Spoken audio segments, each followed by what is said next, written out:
everybody, and welcome back to Crime in Sports. Yay! Oh, yay indeed, Jimmy. Yay indeed. My name is James Pietragallo. I'm here with my co-host. I'm Jimmie Whisman. Thank you, folks, so much for joining us today on the ongoing saga of Billy Martin. Couple more parts to go on Billy. It's all a downhill slide from here on out. He has long hit grace, and it is just an alcoholic haze of fists and handcuffs and women and just a disaster coming up here in the next few parts. We'll get into that. First of all, though, definitely do yourself a favor. Head over to shutupandgivememurder.com. Get some merchandise for any of the shows that we put out, Your Stupid Opinion, Small Town Murder, or Crime in Sports here. Do that. There are no tickets available right now. Everything is sold out for December. And new slate of live shows for Small Town Murders coming out very soon, though. We'll be announcing those. They'll be on sale in December, so that's exciting. Get your holiday gifts there over at shutupandgivememurder.com. Definitely get yourself Patreon. Patreon.com/crimeinsports is where you get all of the bonus materials. It's great stuff. Anybody $5 a month or above, you're going to get so much stuff. First of all, a huge back catalog of episodes you've never heard before, bonus episodes, hundreds of them on there. You'll get those as soon as you subscribe, and then you get new ones every other week, one Crime in Sports, one Small Town Murder, and you get it all. You just say, take everything. Yeah. No, this week is no different. This week, what you're going to get for Crime in Sports, we're going to talk about, this is a weird one. It's fun, though. We're going to talk about how many cyclists die in competitive cycling. It is in the midst? Dozens. It's insane. This is like the most dangerous thing that's ever happened, this cycling crap. It's wild. So we're going to go back and hear stories of people being mangled. It's awesome. I can't wait to do that. Then for Small Town Murder, we're going to talk about Charles Starkweather, who killed 11 people and blamed his teenage girlfriend. So that's a... While he's a teenager. Well, he's a teen, but she was a much younger teenager. That was even though they're both teenagers, you're like, that's not a good. I wouldn't allow that if I was the father, which is how the whole thing started. And we'll get into all that and more. Patreon.com/crimeinsports, and you get all the shows we do: Crime in Sports, Your Stupid Opinions, and both Small Town Murder episodes every week, all ad free with your Patreon as well. Ad free, and you get a shout out at the end of the show as well, where we will thank you by having Jimmie mispronounce your name. That's how we give gratitude. That's all we have to offer. I'm sorry. So that said, let's dive back into Billy here and see where Billy is. When we left off, Billy had just met a local South Bronx teenager who everyone thought was 16, but we know is 19 based on court records and things. But still way too young for Billy. And they were together, and everybody, he was taking the family, this chick's family around on the road and all this type of shit.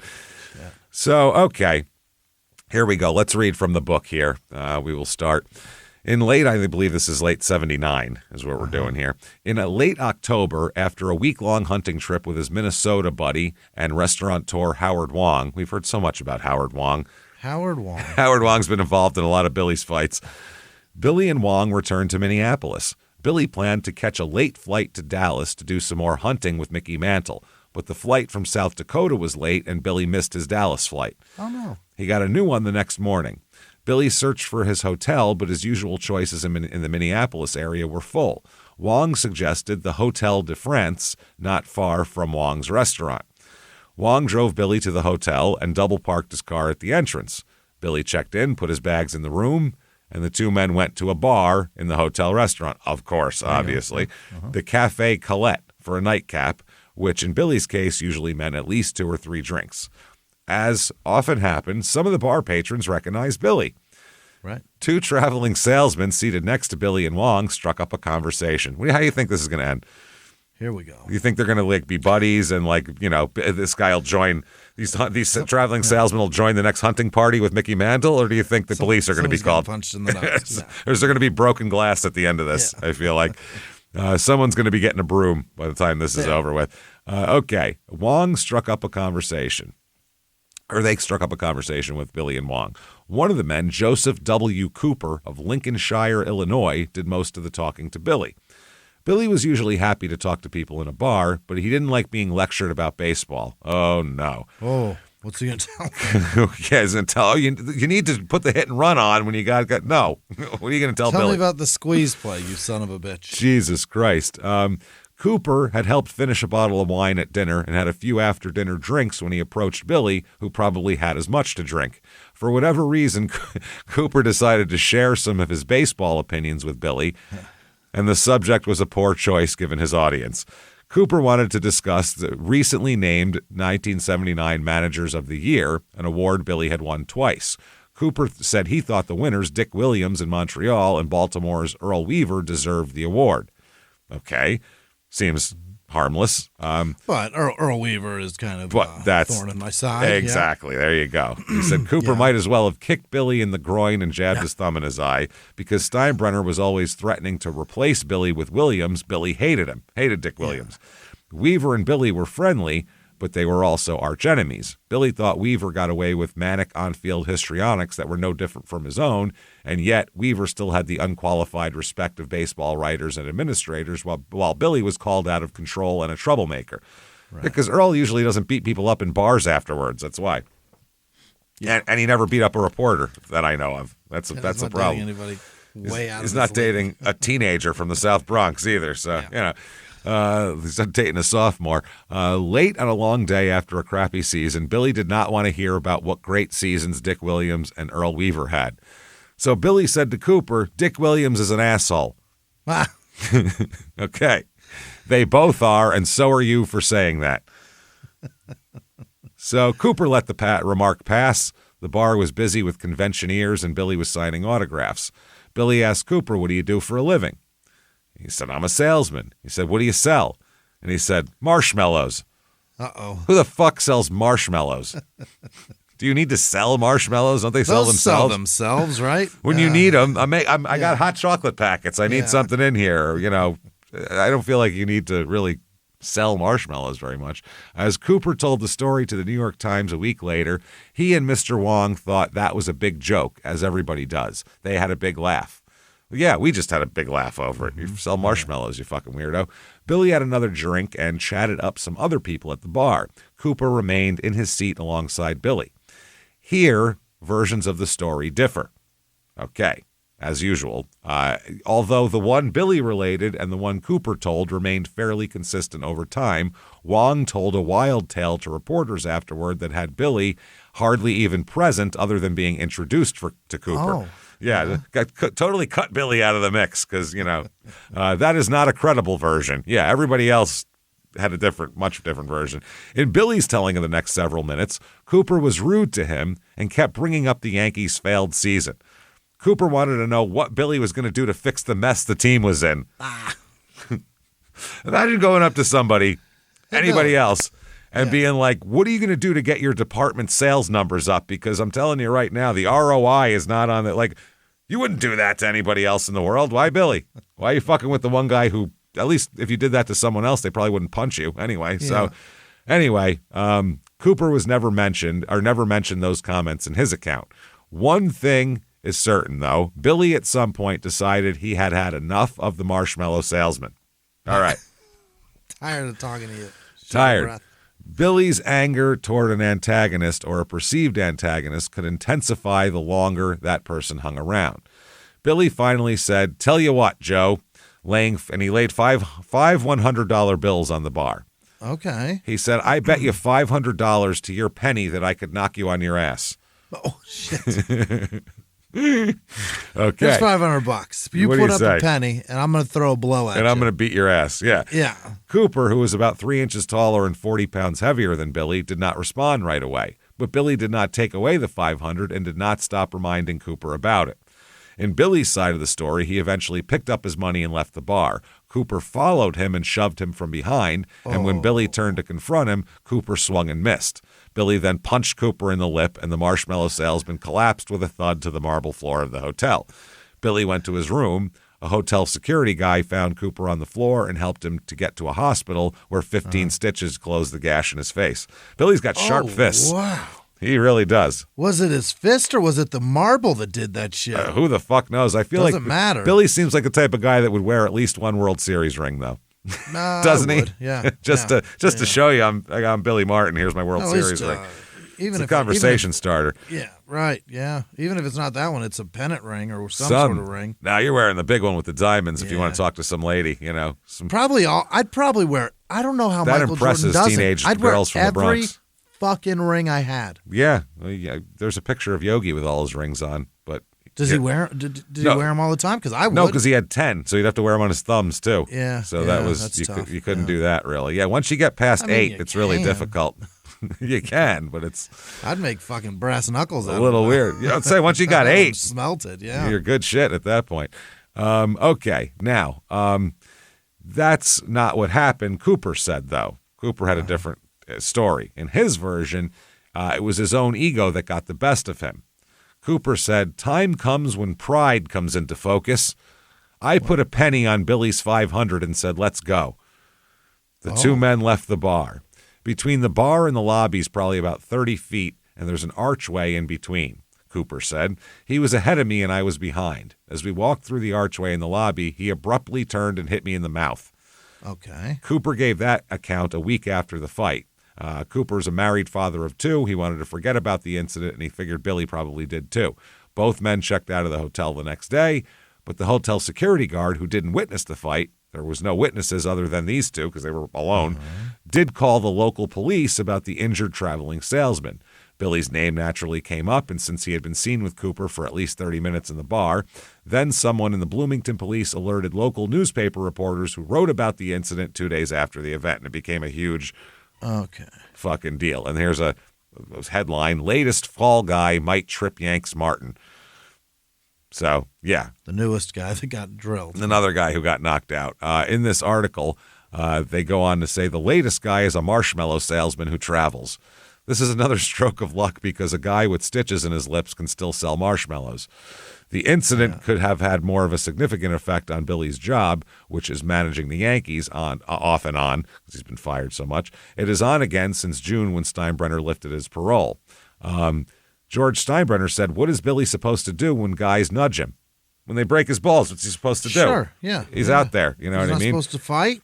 Steinbrenner said he's supposed to turn the other cheek. He promised he would. Yeah. That's what it is. But, that's not going to happen here. Steinbrenner said, "We can't just have him getting into these things every 2 months. It's not good for the Yankees organization." No, but it's very good for the crime and sports organization. So we really appreciate that shit. That's newspapers. It's good for a lot of organizations. It's good even for if a lot. Not yours. Just not yours is the problem. Steinbrenner said, he's talking about the Yankee image and all this type of shit. What was the Yankee image? I mean, Babe Ruth was a drunken. He was a great player, but I mean, a drunken. I don't know what the Yankee. No, all sports players. There's no image. If you have an image of a sports player, you're probably going to be real disappointed if you ever knew what they were really like. Never read a book about Ty Cobb. No. Well, actually, yeah, because half of it's lies too. He got made. Really? Remember we did a Ty Cobb episode. And the guy who wrote the book just made it all up, made up all the shit that he said. Remember all the he murdered a guy and all that shit. Just made it up. But he's all still the racism. A bad guy, right? He was really? A dick, that was all made up? Yeah, the guy made up. We did a whole episode about it. It was Why like do 3 we hours not remember long. all of that? I don't know. I don't know. We do a lot of episodes of everything. Is it a Patreon one? No, it was like a 3-hour episode. Holy Might have been 2. Ty Cobb? I might have been 2, but I think it was 1. Yeah. Wow. We did a whole episode where, the guy admitted he made up all the racism shit. He just... What the fuck? Whole cloth made it up. Just completely. It's unbelievable. So George said, "I had made a commitment to take him back in 1980. He was not drinking at the time. He was just great. So I did it sooner." So here he is. Now he's out there fucking, farting around, beating people up in bars, drinking, So anyway, in the aftermath of this, from the book, it says, the first stories said only that a hotel guest who had been seen with Billy ended up on the lobby floor with a split lip. So it looks like, pause from the book. Basically, the result is the result. Billy punched this guy and fucked his lip up. How the fight occurred is up for debate. Doesn't matter. Billy will sucker punch you. He does it. For sure. So I believe this guy's account of... but he just spins around and got drilled? Is that that's what he's saying? Billy turned around, popped him in the lip, which that sounds like Billy. Yeah. I'm getting the first shot in. Yeah. And that's how it's going to work. So It sounds like him. Anyway, it said it did not take much of an imagination to run with the possibilities, especially the likely possibilities. Eventually, a police report surfaced, and in it, Cooper said Billy hit him. Billy denied it. His first response, delivered in a statement, was to say that Cooper slipped and fell and cut his lip. Yeah. Like an abused, yeah. I was going to say, Billy's standing next to a woman with a black eye going, she just can't get down those steps right. I'll tell you what. I got to put carpet on them or something. They're slippery. Doorknobs get her, and, boy. And the steps get me. So he said that's what Billy thought. He was on his way to his room. He wasn't paying attention to Cooper. An alarmed Steinbrenner did not believe Billy and said he was launching an investigation. I'm launching an investigation. Imagine Steinbrenner. Yeah. Oh, Jesus. Steinbrenner was also being pressured by Commissioner Bowie Kuhn, who announced that he might instigate his own investigation into Billy's increasingly tumultuous off-the-field conduct. George called Eddie Sapir in New Orleans. That's the judge guy that Billy uses as a lawyer. So Sapir said the first thing he said was, who the hell is Howard Wong, and why is he always around for these fights? Howard Wong is always... At some point, we got to kind of blame Howard Wong a little bit here, because if you're always involved, it seems like you might be egging this on or whispering some shit in Billy's ear or something, right? I would think. It was a good question, the book says. Wong was a friend and often in bars with Billy, but apparently not young enough or burly enough to prevent a fistfight when one was brewing. Sapir suppressed a laugh and gave Steinbrenner a similar explanation, but the Yankees owner grew serious. Somebody is lying, he told Sapir. As he listened, George continued. Eddie, that guy in Minnesota fell and hit a marble floor. The manager of the New York Yankees probably put him there. The guy could have hit his head and been killed. What would we do then? I can't keep going through this. So Sapir said, later on, he said, but I didn't have a comeback for that. I couldn't refute any of it. The fact was, Billy was in trouble again. And we couldn't turn that one around.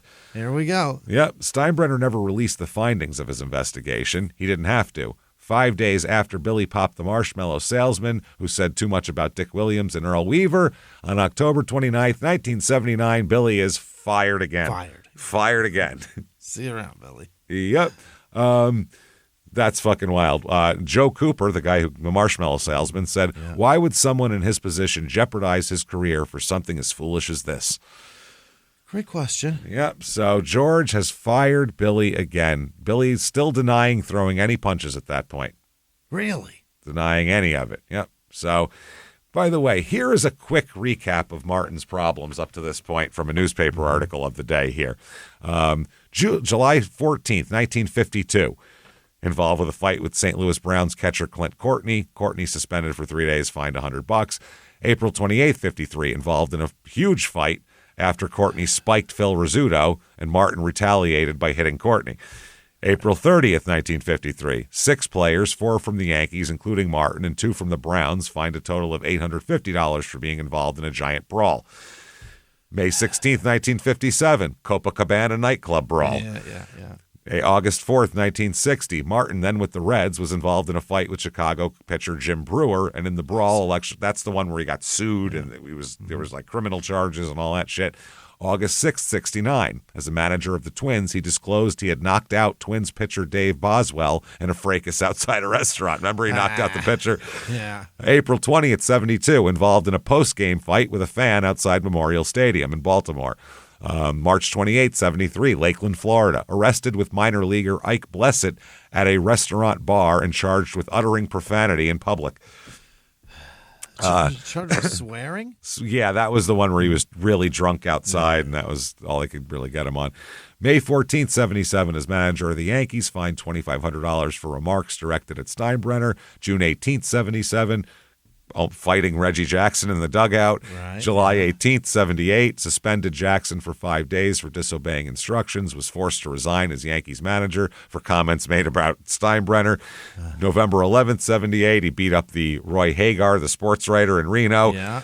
October 23rd, 79, involved in a fight with the Marshmallow Man. So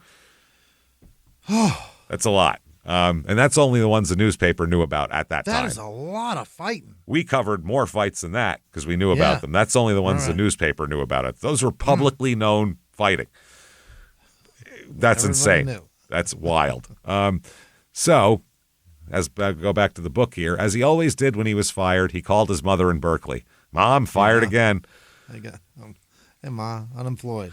She keeps probably like a soup going for him. It's Billy's fired soup. Whenever he's fired, I start pouring out bowls. It's just I keep it ready, though.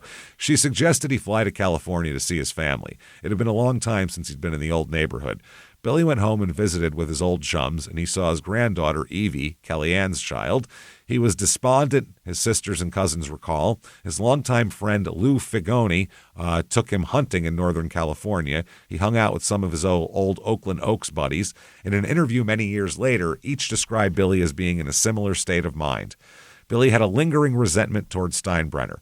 To Billy's way of thinking, he had followed all the owner's directives in '79. He got along with Reggie Jackson. He managed the team through an arduous, heartbreaking season without an off-the-field incident or major disagreement with the bosses. He said there had been no dust-ups with the press, no problems whatsoever. He'd been professional in every way. Hadn't Steinbrenner promised he'd be back in 1980? Hadn't he said that would happen no matter what? No matter what. No matter what. Sure, he had slugged a loudmouth in a bar far away from the team in the offseason. To Billy's way of thinking, it was a random, unrelated act. These things they're not in the same basket together. They're separate. Apples and oranges. Yeah, what are we talking about? Joe Cooper deserved it for being rude. Was that a firing offense? Not to Billy, it wasn't. His cousin Nick DeGennaro said, I think the worst thing was that he thought maybe this was the end of his time as a Yankee. He didn't know if he'd ever be back. So by January, the Mets look like they're going to hire Billy Martin. Great. Yeah, so he's like, great, yeah, New York, they love me, why not? And Martin had once said of Steinbrenner, if he fires me, I'll come back and beat him with another team. So that's it. Martin said about Steinbrenner, I want to make him cry. That's fucking amazing. I do enjoy watching an athlete cry, or anybody in sports. We're just watching them cry. It feels so good. When they lose, I love that. Yeah, it's great. Yeah, they have to watch the other team celebrate. Yeah. Yeah, it's like, it feels so nice. Yeah, that's fucking hilarious. So he had said one point, he said, but the Mets are a bad team. They're a couple years away, somebody said. And Martin said, no, they're not. They have some good players. They could be contenders next season. Basically, if I was their manager. Right. Type of deal. all you're missing is me. Yeah, that's what I mean. So they said, could you work with Joe Torre? Because I think he was the GM at the time, maybe. Yeah. Because I know he was their manager for a while. And he said, why not? Joe and I are good friends. I respect him and trust him. I think we'd work very well together. Okay, January 27th, 1980. Billy says he's not interested in managing ever again. No? Yeah, okay, I've sure, had Billy. enough. Sure, Billy. He said all he wants to do is play golf. He said you get a reputation, a public image, and the thing just seems to grow no matter how inaccurate it may be. He said, sure, I've had my troubles, but they always seem to get blown out of proportion, and I've learned to live with it. I've tried everything, even turning my back and walking away from situations. When has he done that? When? Yeah. Well, yeah, but it doesn't seem to do any good. People will come up to me in an airport lobby, kind of lean back and hold their hands up to ward me off and say, I just wanted to meet you, not cause any trouble. Heck, I'm not going around looking for people to hit, but once you get that image, you have to live with it. I've accepted it now. Wow. Okay. He also says that he is becoming disenchanted with baseball.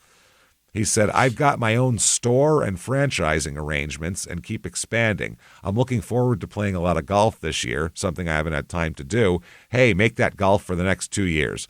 He said, I'm not mad at anybody. He said, I'm disappointed in the way I think baseball has treated me, but I don't hold any grudges. If this is the way God intended my life to be, that's the way it is.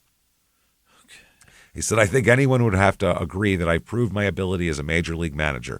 I can't look at any of the clubs I led and said that was my most satisfying job.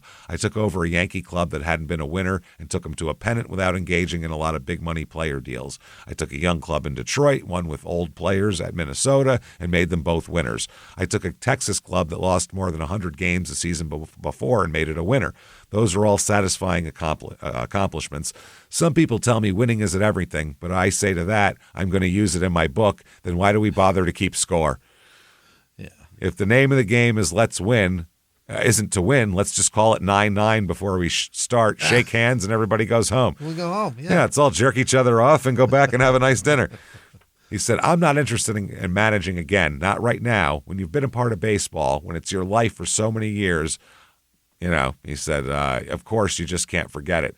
I'm disappointed in the way the game has treated me lately, and I'm not anxious to jump back in. Golf looks good to me right now. Okay, he's going to go golfing. So within 2 weeks, Billy's hired as the manager of the Oakland A's. Hell yeah. Not interested. 2 years of golf in front of him. Fucking hilarious. So no one understands why, because he's getting paid for the next 2 years because he has a contract with the Yankees. So yeah. Why are you doing this? You could make $250,000 a year over the next 2 years without doing out of the house. Yeah. Just golfing. So yeah, that's odd. So it was Charles Finley, the crazy bastard in Oakland, that hired him. Oh, okay. That's a very good, a very good, kind of a good home for Billy, because Billy's a spectacle and Finley loves a spectacle. Sure does. I mean, he's the guy who paid people to grow mustaches just so it would look different. He loves that shit. Just to fuck with people. Billy said, I don't want to just sit around. I want to get back in. If I sit around, all I'll do is drink. I haven't had a drink in 2 days. 2 days. 2 days. Okay. I doubt that. I've been busy. I've been busy. Billy also said, I have to look, wait, show patience, and then do my thing. My job is to mold people and make them play better, and I expect loyalty. And he said, when they need a spanking, they get a spanking. Yeah, that's right. Said if a guy doesn't hustle, he comes out, just like I did with Reggie Jackson in the New York Yankees. You embarrass me, I'll embarrass you. Mental mistakes make me mad. Physical mistakes I can take, which is most managers are like that. Everybody boots one once in a while. Easy ground ball off the heel of your glove. Sure, yeah. But miss the cutoff man or throw to the wrong base, and he'll want to murder you because that's fixable. Yeah.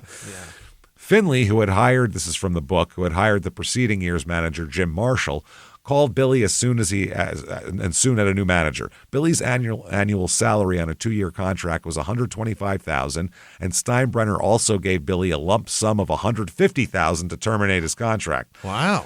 Yeah.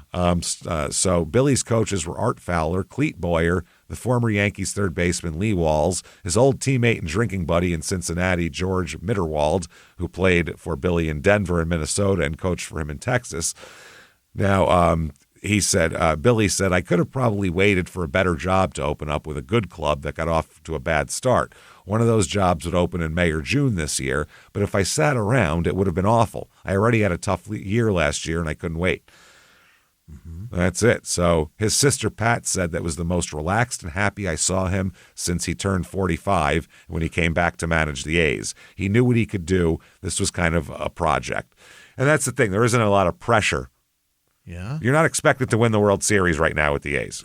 Sure, yeah. Whereas with the Yankees, every fucking year, you're expected to win the World Series. You gotta win. Yeah. And if you don't, George is sitting there going, how come you didn't win the World Series?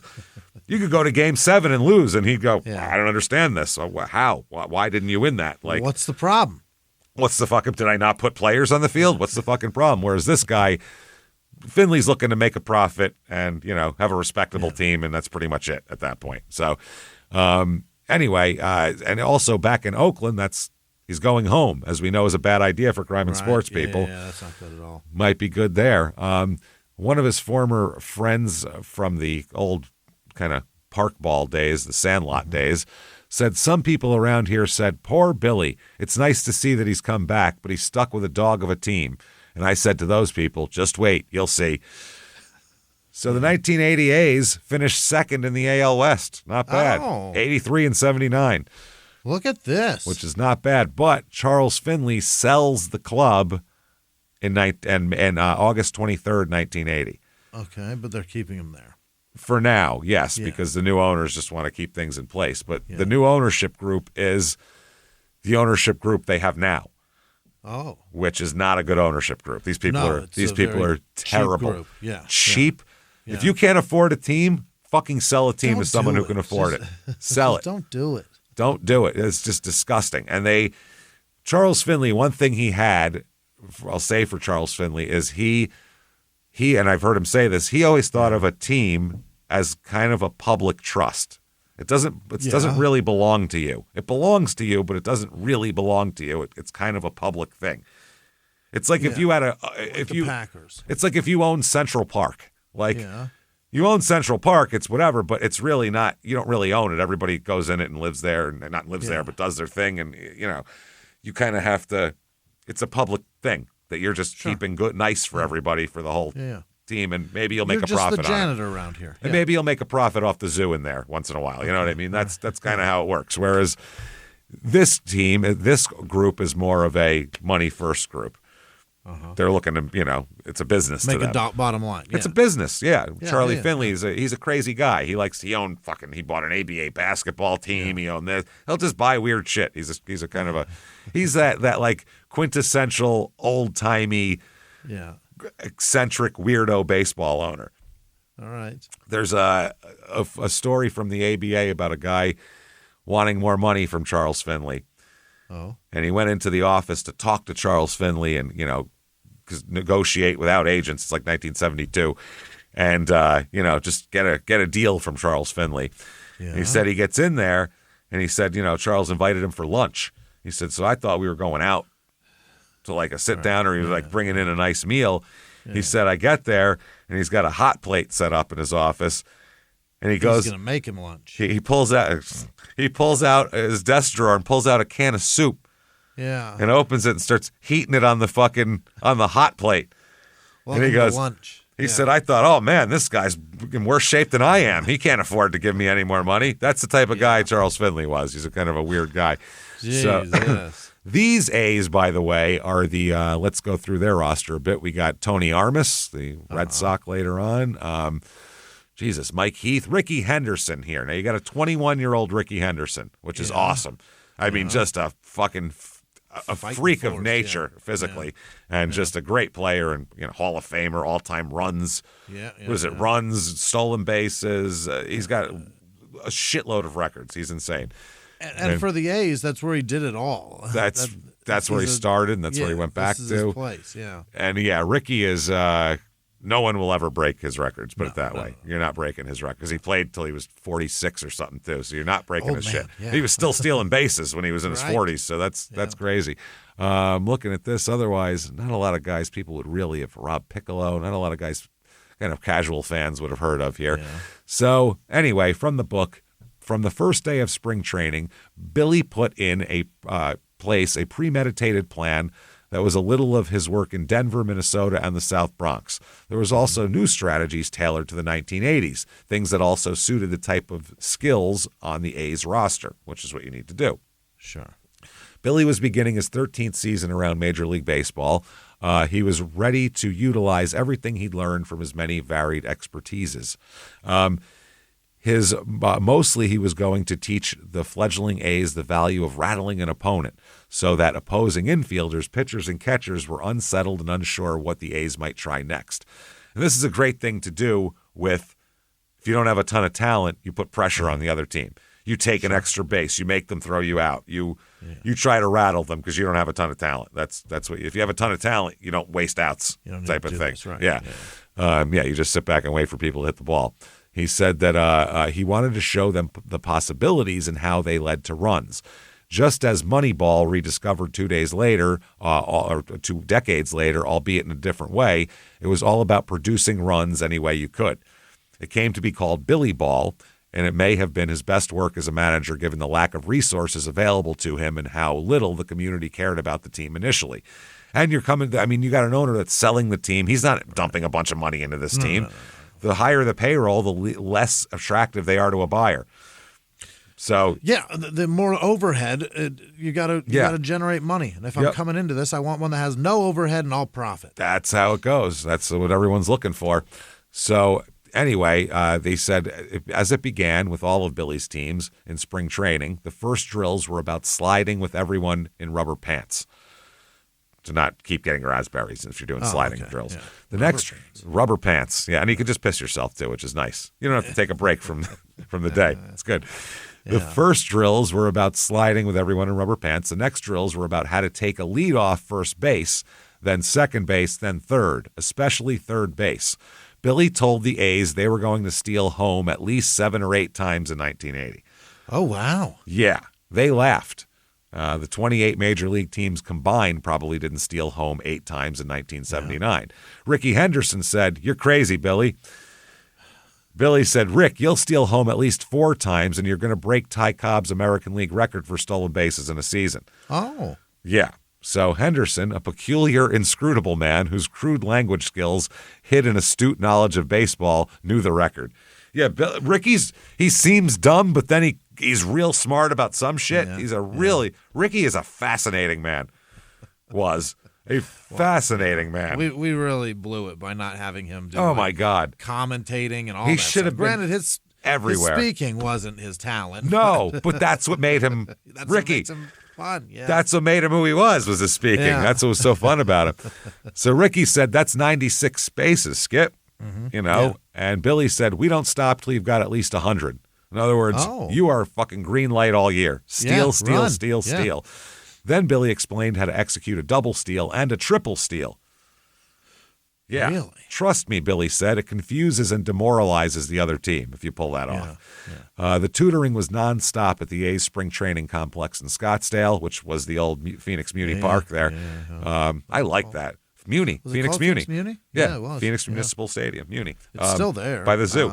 They don't play there anymore, though. I've been to spring training games there. It's a great kind of a dumpy place in the middle of just where it is, too. It feels like you're in the middle of nowhere, but you're not. You're just by the zoo. It's between the two, the Botanical Gardens and the zoo. Yeah, it just kind of sits right in the middle there. I like that park, though. It was a cool park. So anyway, this is what he's doing. He had to. The pitchers were retaught how to throw an inside brushback pitch, how to safely throw at a batter's head on a suicide squeeze bunt attempt, and how to cover first base on a ground ball. He went fundamentals with these guys. Yeah. He said, I don't care how else you already learned it. You're going to do it the right way now. So they learned bunt coverage, how to pull off the hidden ball trick, and were instructed to let throws from the outfield bounce in the infield dirt when there wasn't a play on a base runner. He said, why let the ball bounce, the players said. And Billy said it might scar and dent the baseball, and Art Fowler was teaching his pitchers how to throw scuff balls that broke down in the strike zone. So he said, let it get scuffed. Let it hit the dirt so it's possibly got a scuff, and give that to the pitcher so then he's got a little something to work with. Sure. This is like just super inside baseball shit here of experience. And it's very interesting here. So that's what they were doing. The pitcher vigorously rubbed the inside of his pant leg, the right leg for a right-hander, left leg for a left-hander, with a bar of soap before the game. As the pitcher warmed up and began to sweat, a slimy but largely unnoticeable goo began to ooze through the pant leg, which the pitcher could easily access on the mound for a spitball. Oh. Soap, and isn't that interesting? In your pants. On your pant leg, yeah. So that way it's just on your pant leg. If an umpire suspected something, he would check a pitcher's glove, cap, jersey, and sleeves for illegal substances, but he would not pat down the pitcher's legs, especially the inside of his thigh. Right. Hey, calm down here. Yeah, that's going to look crazy. So that these pitchers could learn all these tricks out of the media's view, Billy had a mound and a plate set up near his trailer behind the fence that obscured what was going on. What? When reporters asked him about it, Billy said it was a conditioning area. That's a conditioning area. That's right. That is hilarious. He also says, no more drinking problem. I'm all set. No, I fixed it. It's all fixed. April 13th, 1980, season just started. He said, I gave up beer for a month. Oh. And the reporter said, why? And he said, lots of reasons. I've been given a lot of responsibilities here with this ball club, and I thought it would be good for my health, too. I've been losing weight. If I don't drink, I might pick up some weight. I'm going to be a Perrier man. Oh, okay. They said, was drinking a problem for you? He said, no. I don't have a problem. It's just it gets in the way. Listen to Billy's explanation of why he doesn't have a drinking problem. Well, I'm going to give it in their own words on this, because this kind of needs an in their own words, because this is really crazy. Okay, in their own words, quote, no, I don't drink in the mornings or the afternoons or any of that stuff. Everybody says it is, but that's a lot of garbage. I can stop drinking anytime I want. This winter, I stopped drinking for 3 days one time, then 4 days another time. Once, when I was playing, I stopped drinking for 6 months. It's not the drinking so much as the places where the drinking puts you at night that's the problem. Oh, the location. It's like real estate. Yeah, it's just location. Yeah, it's not. It depends on if you're if you're alcoholic. if you're booze adjacent, you'll get into trouble. Doesn't matter if you're taking it in or not. Just matters if it's in the room, you know. All right. Oh God, that's why you go to a wine shop, brawls in the aisles all the time. There's people smashing each other with a Willamette Valley Pinot Noir just right over the head. He threw the old trope too of I can quit anytime I want. He said, I quit. Yeah. One time I quit drinking for 3 days. So then 4 days one time. So I mean, what does that tell you? What does that give for your theory, asshole? How does that grab you? Oh, man. He says, Billy says, I'll tell you when you have to be careful. After 11 at night, which is we've said this whole entire show. Whenever we go, okay, June 18th, 1987, 3:30 a.m., we go, trouble. It's not good. Not good. You're out. That's bad. He said, after 11 at night, then all of a sudden the demons come out and the people who've been drinking all day. Then everyone becomes Muhammad Ali. And even when I'm just sitting at the bar, just drinking Perrier water and people watch, when are you at the bar drinking Perrier? Why would you go to the bar to drink Perrier? Well, I thought he was going to be a Perrier man now, and that'll save everything. But he's still getting in trouble with Perrier. He's going to the bar to drink Perrier. That's the problem. That's the problem. Yeah. He said, just people watching, which is what I do more than anything else. People watch. They want to try me because they've heard of my reputation. You're not Wyatt Earp. What are you talking about? They want to try me. Let's go, Doc Holliday. Come on outside. Holy shit. So Martin, by the way, by April 22nd that year, which is, 2 weeks into the season, he was already ejected 5 times from games. 5. But he did this on purpose. Yeah. Remember, he did this with Texas, too. This is to show everybody we're not letting anything go. We're going to argue everything. We're going to address everything. Yep. Yeah. And one of his players said it was good for us to see. He'll always fight for us. And if a team's going to get respect from the umpires, it has to start with respect for the manager. It's the other thing. Right. I'm going to protect you. Not going to let those umpires fuck with you. That's all really good. So, Billy is this looks like a great marriage here. May 7th, 1980. Yeah. So far, I mean, none of Billy's marriages, baseball or otherwise, are going to go well after a while. Well, yeah. Chuck Finley and Billy are getting along great May 7th, which, as we know, that won't matter come August because he sells the team. But Billy doesn't know that he's trying to sell the team. Oh? No, Charles Finley was looking for a time, which was a good time to sell the team. And he's got a low payroll. The team is doing well, making them look attractive, and they have a manager that looks like they have a future. So this is a good time to sell the team, basically. And we've got some symbiotic shit happening. Yep, they could be in last place next year. Yeah. So who knows? Finley says he manages the way I like to see a manager manage, aggressively, very aggressively. This team has stolen home 3 times already. Look at that. That was in May, so he's on pace. Yeah. This team has stolen home 3 times. In the 12 previous years the A's have been in Oakland, they stole home only 4 times the whole time. Billy has every one of our young ball players believing in himself 100%. Several of them have told me what a joy it is to be playing under the leadership of Billy Martin. Ball players, especially young ones, want to be led. Billy is a natural leader. There it is. And he doesn't give Billy any fucking interference at all. Finley does not think he knows more about baseball than anybody. That's one thing. He might want him to do some weird shit. Hey, Billy, tell him we'll give him $150 if they grow a mustache or some weird shit like that. But he's not going to say play this guy in right field. Like that's out of his thing. Finley said, whenever we have something to discuss, we've had no disagreements. He's most cooperative and understanding with me. And Charlie Finley has been accused of interfering in previous administrations of managers. He said, if I interfere, it must pay dividends because no other club has won 5 consecutive divisional championships and no other club has won 3 consecutive world championships since I've been in baseball. But why do I have to blow my own horn? It's all right there in the record books. I don't think I interfere at all. But if I do, it's my prerogative, and anything that's my prerogative is not interference. I think they're winning, and Finley's just going, let him do what he wants to do. I don't really care. He said, you'll never find a manager who will work any harder for you than Billy Martin. Okay, July 1980. The A's are playing in Anaheim. He spots a young lady. Here we go. He's just married, a 19-year-old. He spots one named Jill Guyver, who is a 25-year-old freelance photographer working near the visitors' dugout. He picks the photographer. He's like, I'm going to fuck her. Said Jill was not hard to notice, pretty and shapely with long blonde hair. Jill had a sultry appeal along with what people called a nice figure, because it was impolite to say that she easily filled out a tight blouse. She's got a good rack on her, this fucking She's got broad. giant boobs, yeah. She's got huge cans, is what we're talking about.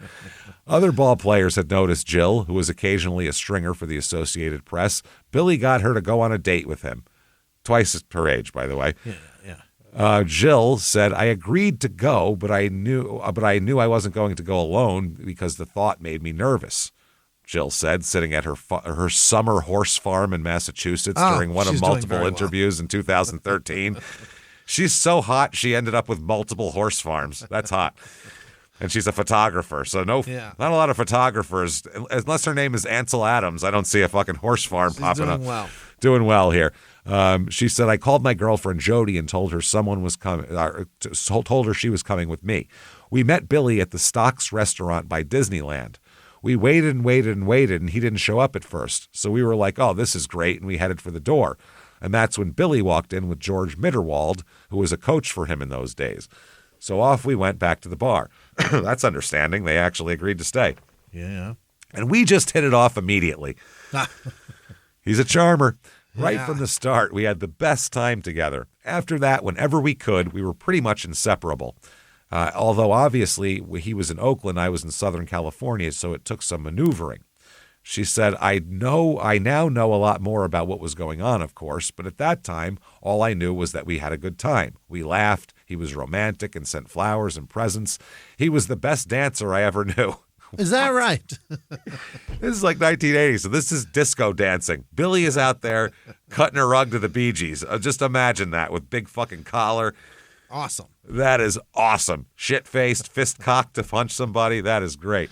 And when he would twirl me across the dance floor, it was breathtaking. He made me feel like I was the most special person in the world. Okay, the book goes on to say, but Jill was not like any other woman who had ever taken a serious, years-long twirl in Billy's life. For starters, she came from a family well-versed in the ways of big-time sports, and she was acquainted with wealth. Her father, Russell Guyver, ran a mortgage company and was a real estate developer. Oh. Russell's brother, Harry Guyver, became a sports agent representing many NFL players. After a few years, he was named vice president of the Los Angeles Rams. That's how, God... Agents have a hell of a job, man. Agents are all like the big producers and shit. They all used to be agents. It's amazing. Yeah. It's great. That's why you can't make them mad in this business. Just piss them off all the time. Can't do that. So through her father and uncle, Jill grew accustomed to attending every major sports event in Southern California. She recalled, for example, briefly meeting Billy at the 1977 World Series through Frank Sinatra, who was acquainted with her family. There you go. She comes from a high-rolling background. She said, I was very familiar with that stuff. They say Jill was athletic, competing in the horse show circuit from a young age. The breeding and training of horses has remained a lifelong vocation and avocation. After graduating from high school, Jill attended some community college, but was soon drawn to photography. And she's rich, so that seems fun to take pictures. Kind of nice, yeah. In the late 1970s, she got a part-time job as a photographer, landing a gig as a stringer for the Los Angeles Times and other news outlets. She also completed her training and apprenticeship to be a flight attendant for Golden West Airlines. No idea. Doesn't exist. No. In July 1980, a friend of a friend asked her to work the game in Anaheim, where she met Billy. Soon, she was hopscotching the continent to be with Billy, although exclusively on the road. She knew that Billy was in another relationship in Oakland. She says she didn't know how serious that other relationship was. He told me there was this young girl and she had this family from the Bronx and that he was helping them out. So there was this girl he was seeing and that it was going to end. It's not a great excuse, but that's what he told me. Yeah. For the rest of 80 and into 81, Billy saw Jill at A's away games and during well-timed off-season visits to Southern California. Billy saw Heather when he was home with the A's. Billy's double life was well known in the A's community. Eddie Sapir said he had two steady girlfriends, basically. He helped support them in two homes, Heather in Black Hawk, Jill in Newport Beach in Southern California. Two homes. Two homes. That's crazy. Well, in SoCal. He's doing well. That wasn't expensive back then, though, either. People moved to L.A. because it was cheap back in the day. Well. Yeah, this is before the 80s. This is later, right? No, this is 1980 they're talking about. Yeah, that's what I mean. This is a pretty decent time for money there. Not really. No, still not cheap yet? there. Still cheap there. Wow. Yeah. Still cheap till Wow. like the mid to late 80s. Then it got real pricey. And then in the 90s, it exploded, obviously. And that was a mess. But no, the late 70s, all through the 70s, people used to move to California because it was cheap. Fascinating. Yeah. It was cheap and it was, sunny. So why not? Yeah. Kind of like why people were moving to Florida 20 years ago. Yeah. Now Florida is expensive and disgusting. So there's no reason to go there. It still sucks. San That's Diego's what I mean. still amazing. Yeah. It is. So Billy did have to jump through elaborate hoops to maintain his dual lives. In the off-season, he sometimes told Heather he was flying to 2 cities, say Denver and Kansas City, for speaking appearances, when he was actually spending the week in California with Jill. Oh, Billy. Returning, This is gonna explode. Returning to the Oakland airport after his trip south, he would tip Skycaps $20 or $30 so they would give him Denver and Kansas City baggage tags. Oh. Amazing, Billy. Holy shit. Wow. Which he would place on his luggage after he removed the airline tags from Southern California. Then he would head back to the Blackhawk house. Once in a while, someone might tell Heather they saw Billy with another woman, a sexy blonde. If Heather asked Billy about it, he would say that the woman was friends with Eddie Sapir or dating bachelor Mickey Morabito, since one or the other usually traveled with Billy. She was with one of those guys. The whole thing was kind of dangerous and crazy, Sapir said. And I told him that at some point, but you could only advise Billy so much on his personal life. You couldn't tell him what to do. No. Not about pussy. No. No. A man's Billy's dick got is it his under control. Yeah. A man's dick is his own domain at that point. You know what I mean? Billy will handle it. Oh yeah, that's Billy land. You leave him alone. He lived day to day, and in his mind, he wasn't doing anything wrong. Both his girlfriends were happy, so was he. So Yeah, Eddie what's the Sapir problem? said, Yeah. Jill, who gave rare, brief interviews in 1990 and then did not speak to any reporter, biographer in baseball or outside about Billy for the next 23 years, agreed to speak at length for this book. Asked if she was indeed happy in 80-81, even though she knew Billy had another girlfriend, she nodded her head in agreement. She said, granted, I didn't know the whole story, especially what was to come, foreshadowing. I'm not proud of that time, but he was who I was in love with. So if he said he was going to make good, that's all that mattered to me, and he did make it good. We had a great thing. I can't explain it to other people. I can't condone everything he did, but in my particular circumstances, it worked out to be the correct thing. Billy's family did not like other women, or either woman. That's what they're going. That's not her. That's the book talking. Yeah. They didn't like either woman. Heather rarely, if ever, set foot in the old West Berkeley neighborhood. Jill was not welcome there. Okay. The writers covering the A's saw more of Jill than Heather and often blamed her for his disposition day to day. One of the beat writers for the A's said he fought with her. He'd come into the ballpark and on the road, and he'd be in a bad mood, and all the guys would go, "Oh, Jill's here." That's the one. Another writer said you'd see Jill in the hotel bars with him and in public, and Heather was sort of this mysterious figure. So the book goes on to say Heather Ervolino, whom others in Billy's circle described as someone who always tried to avoid the spotlight, has virtually never talked to reporters about her life with Billy. She refuses to assist or engage with previous Billy biographers and has spurned interview requests since she and Billy separated in the mid-'80s. Heather was cooperative at various times during the research of this book and helped verify facts in the chronology of her time with Billy, important assistance since many of the other details of the relationship were shrouded by misinformation, but that's all. Remarried for several years now with children she raised in the East Bay, Heather said she did not want to revisit these details of the soap opera, which makes sense, obviously. She said she did say he had a great heart. People always associate Billy with his temper, but he had a great heart as well. She said Billy was very loyal to his true friends, and he would do anything for them, and baseball was his greatest love and passion. On the other hand, of the other many convoluted or irregular details of her life with Billy, Heather, who stayed in touch with many of Billy's friends, called them something from a long, long time ago. Billy Joe called Heather a pleaser. The son called her a pleaser. Mm-hmm. She wanted to make people happy, he said, especially in my father's sphere. If she found out what kind of food you liked, she would have it in the kitchen next time you came to the Blackhawk house. She was very mothering. But she was also shy by nature. My father had lots of dinners and things to go to, and Heather did not want to go to those. It didn't fit her personality. And the whole deal with Heather and Jill, well, that was just crazy. I don't know what to say. My father was a, quote, connoisseur of women. A connoisseur of women. Wow, that's, yes, wow. He dips his dick in anything he can. It's a connoisseur. Yeah. Good for him. My Christ. By the way, Billy's mother's nuts here. I like Billy's mother. She's got spunk. She tells a story about him being in school, which is very funny here. He says that she's 4'11", maybe 95 pounds. One day, my 6th grade teacher, Mr. Cuddyback, hit me with a ruler and Mom saw the welts. The next day, she showed up at school, and when she got to Mr. Cuddyback's office, she charged at him with both fists, and it took 3 other teachers to restrain her. Cuddyback was about 6'4", but she was itching to go at it with him. She screamed, "If you ever lay your hands on my son again, I'll come up here and break every bone in your body." She married That's 3. That's a good mom to have. That's a good mom. She's been married 3 times. Her mother ran a boarding house, and when she was 17, my grandmother Nona arranged for her to marry one of her boarders by the name of Pisano. That's his dad. And he goes on to talk about that. My mom went into closets, pulled out all my dad's clothes, stepped all over them to get them dirty, threw them in a suitcase, and threw them out the door.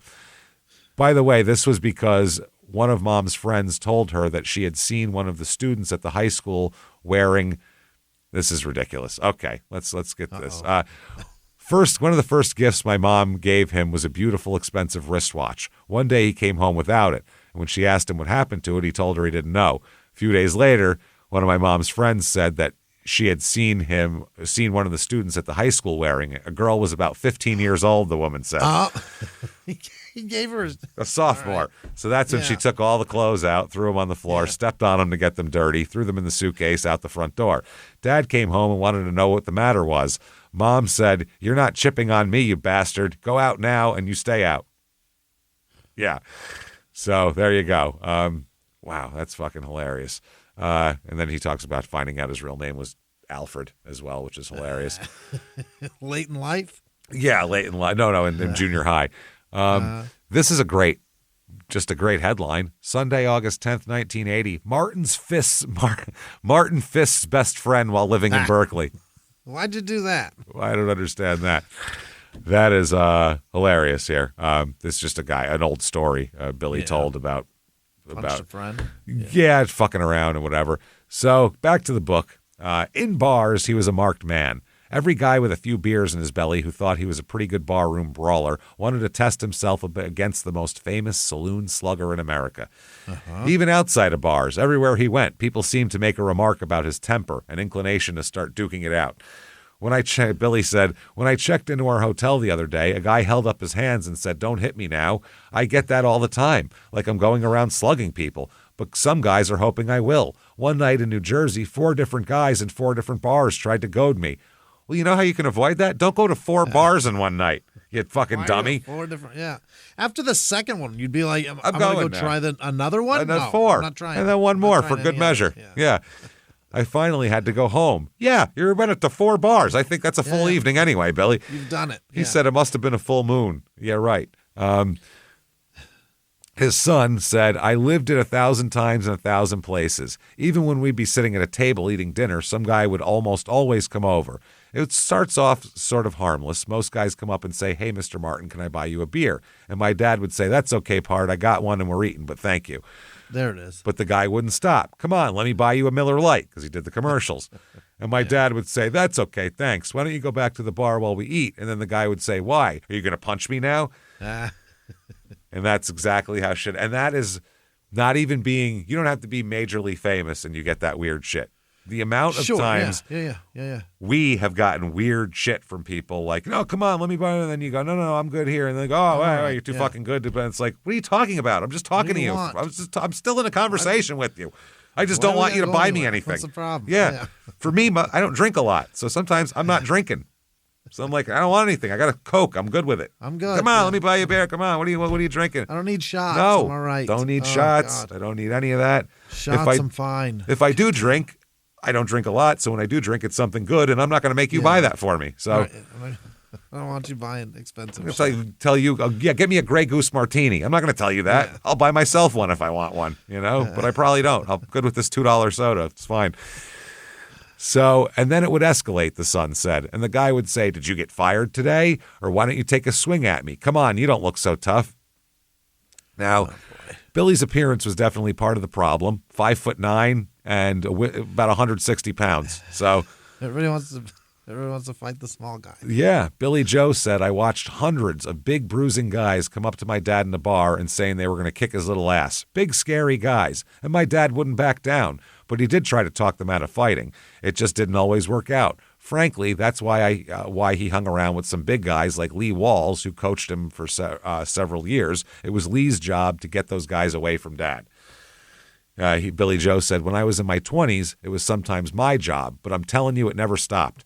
If there was no one there to defuse it, and if some guy kept at it, sometimes my father would just deck him. He didn't start fights, but he was very good at ending them. People just never heard about those fights. Billy's friend Lou Fagone, who was fearsome, brawny guy as a younger man, recalled a day in 1980 when he was meeting Billy at a bar in Northern California. From there, Billy and Fagone were to drive to Fagone's hunting club. He said, Billy used to wear this cowboy hat with a feather in it. And in this bar, before I got there, there were 3 guys. At the other end of the bar, they all recognized him and started making fun of his hat. Uh-oh. Billy apparently didn't say anything, and these other guys kept drinking and getting more bold. Pretty soon, they're challenging Billy to go outside and fight. That was the usual stuff. I'm no marshmallow salesman, Billy. Why don't you try beating me up?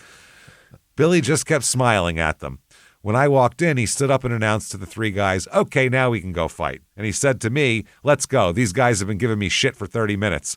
Everyone got up to walk toward the parking lot. Fagone asked one of the other guys for his phone number. Why do you want that? The guy said. Because I'm going to have to call your house, Fagone said. Why? The guy said. And Fagone said, because you're going to be unconscious in the parking lot and someone's going to have to come pick you up. Somebody's got to tell you why. Someone's going to have to come figure out where to send your carcass. The guys who had been hassling Billy decided to just go home, but Billy had to put up with these guys and their beer muscles all the time. That's what it was. So they go on to say Earl Weaver was no stranger to gin joints and had a few late-night tussles with unnamed patrons who made minor news. Those fisticuffs had no longevity in the public consciousness. Lasorda and Weaver are in the Baseball Hall of Fame. I always thought Billy got a bad rap for that bar fighting stuff, Weaver said a few months before he died in 2013. It's true that he didn't control or manage himself well in those situations, as maybe he should have. He would snap. Public figures aren't allowed to snap. It would have been nice if he could have found a way to avoid all that, but people didn't make it any easier on him either. When Weaver's comments were related to Lasorda, he had another opinion. He said, maybe Billy was better at punching people than the rest of us. Maybe that's why everyone knew about it when it happened. He was laying guys out. Mm-hmm. So we get in a fight and it's a scrap and people pull us apart eventually. It's not a big deal. Every time he punches someone, they're fucking unconscious, whether it's a player, a marshmallow salesman. It's true. Marshmallow salesman never going to stop being funny. That's the greatest thing that's ever happened. Hilarious. Marshmallow salesman, pummeling a marshmallow man. So Steve Vucinich, the A's clubhouse manager then and when this book was written as well, became Billy's driver and quasi-official team companion whenever Billy made public appearances, his handler basically, which he did frequently when promoting the A's in the East Bay community that year. Billy was great with crowds. People loved him, this Vucinich said. He was great with kids and his Donald Duck voice, which they loved. He'd do that for the kids. Women were drawn to him. He could charm anyone, and it was a lot of fun hanging around him, I'll tell you that. After a public appearance, we'd go off to some bar, and it didn't matter the neighborhood because he was good with ethnic or diverse gatherings, too. He was especially good with regular workers, tradesmen, dock workers, just all those kinds of guys. He was authentic, and they sensed that. But on some nights, as it got later, there would just be one guy who didn't like him. Billy would get up to go to the bathroom, and I'd hear some guy say, that Billy Martin's an asshole, and I knew there could be trouble. I remember one night the guy sitting next to him just kept flicking his cigarette ashes on Billy's arm and hand. Billy kept asking him to stop, but the guy just stared at him and kept flicking the ashes on him. Oh, boy. We got up and left. Another night at the Oakland Hyatt bar, a nice place, a guy hauled off and sucker punched Billy without warning. Billy didn't hit him back. We left. But that's what could happen. Not every night, but it happened. Yeah. As Vucinich said, I think Billy knew what Billy Martin had become. Some of it he didn't like, but he liked being famous. He liked having the money and flying first class. We'd be driving across the Bay Bridge and people would recognize him and pull alongside the car to take pictures. He liked that. He had once been a nobody in the East Bay, and now they were snapping his picture on the Bay Bridge. He'd wind down the window and give them that big smile. He loves it. Yeah, hey, here I am. Yeah. So they said the Yankees and Reggie were having spectacular years, with the Yankees well on their way to claiming the AL East with a 103-win season.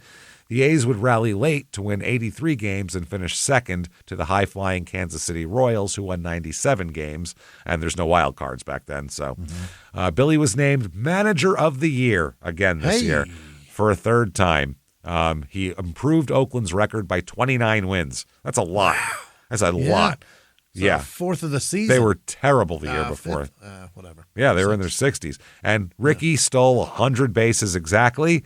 Is that right? And stole home 4 times, just like Billy said. So at that point, they think he can predict the future, the players. So at that point, you'll do anything for a guy if you think he knows more than you, which is amazing. By the way, there's an article that talks about in October 19th, 1980, about a short story about when Billy was in grade school, he punched out a truant officer, and Billy said he was asking for it, and his mother defended him for it. So I think that happened? That had to happen. I'm sure it happened. Yeah, that seems right. It seems like something Billy would do. Mm-hmm.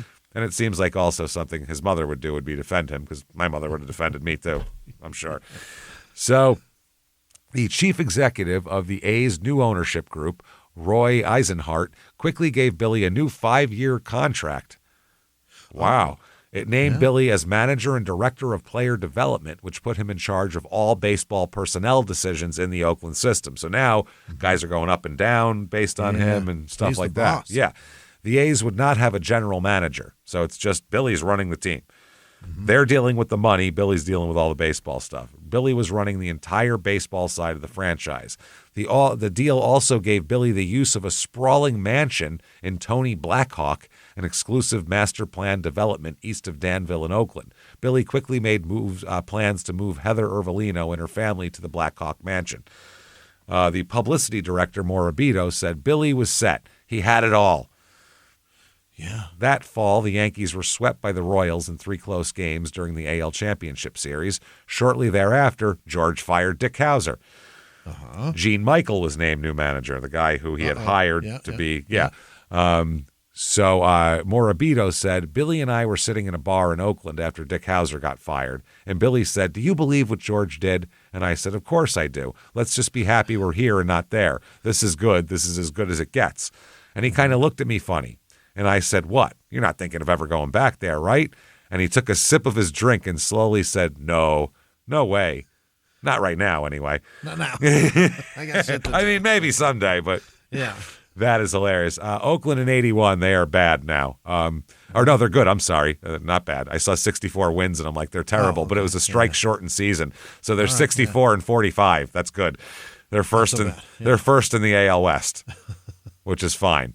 Doing great. They lose, though, or they win. They go to the playoffs that year, and they beat the Royals. They sweep the Royals 3-0 in the division series, and then in the ALCS, they get swept by the Yankees, which pissed him off.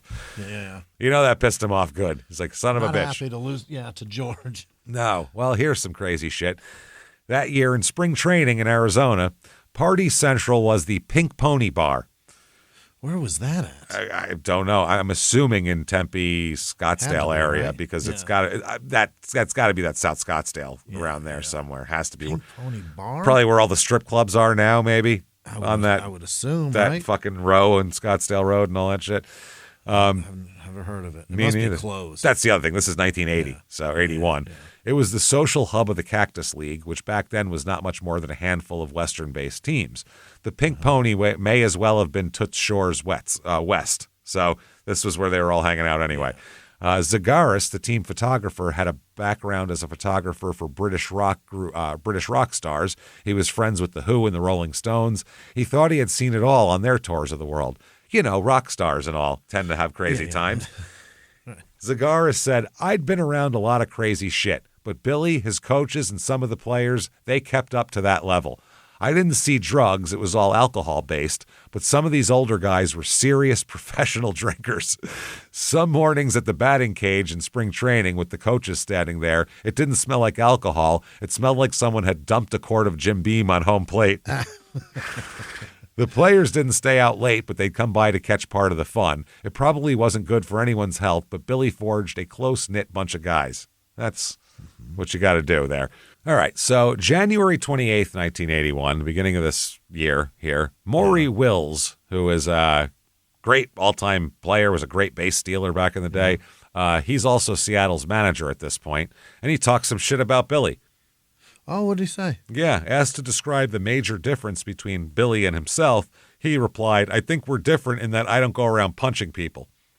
Oh, sounds like a good way to get punched, doesn't it? Saying shit like that.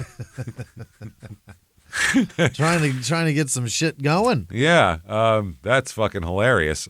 So that's really funny. At the weekly meeting of the Puget Sound Sports Writers and Broadcasters Association, Willis also talked about the acquisition of shortstop Mario Guerrero from the A's. Guerrero played for Martin last season.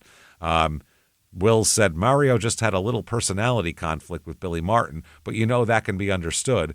That can be understood. Mario likes marshmallows.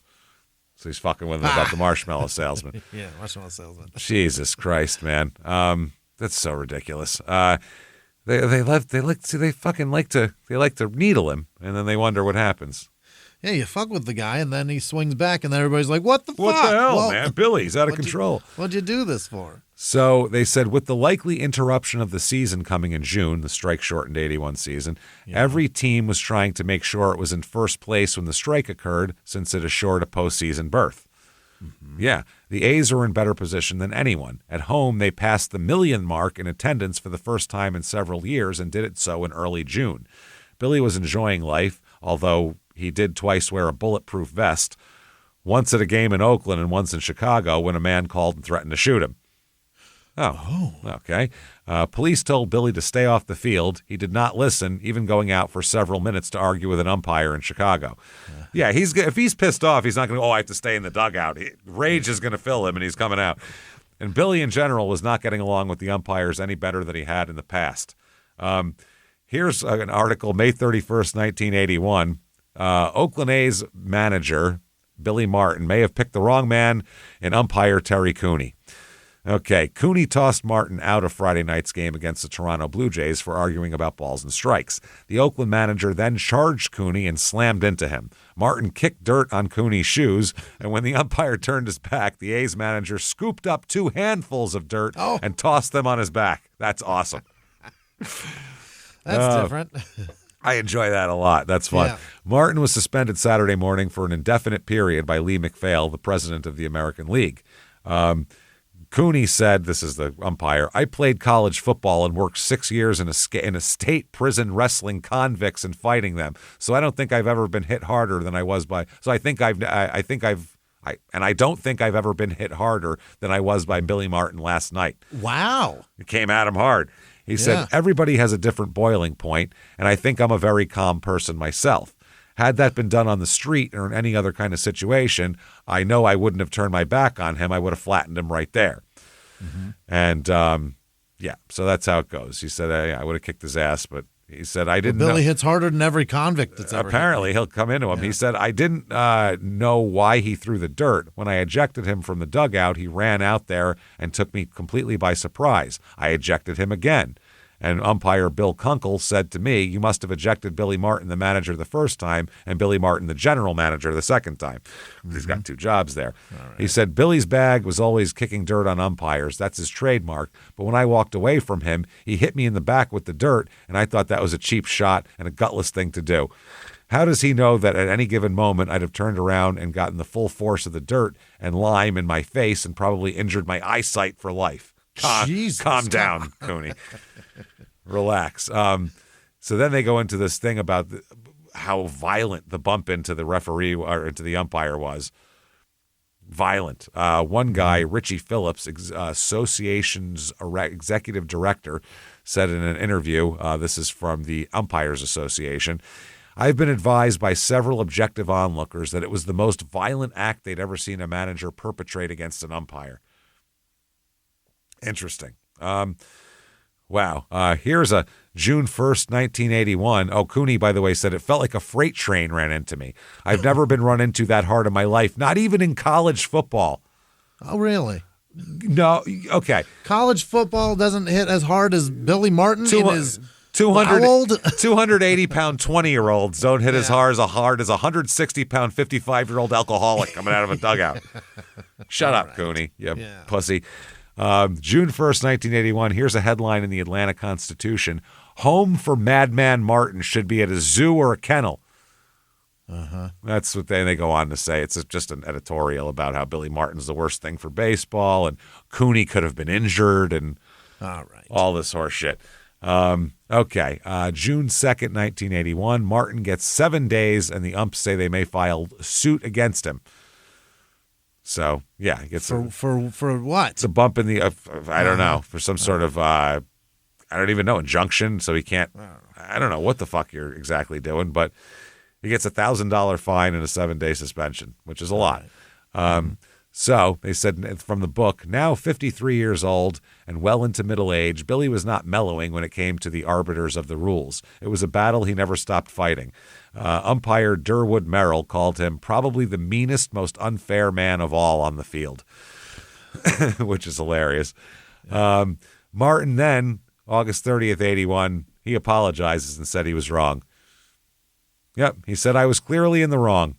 Is what he said. Yeah, said he's sorry. This is a new Billy Martin. It's all on TV. I blew it. Yeah, sorry about that.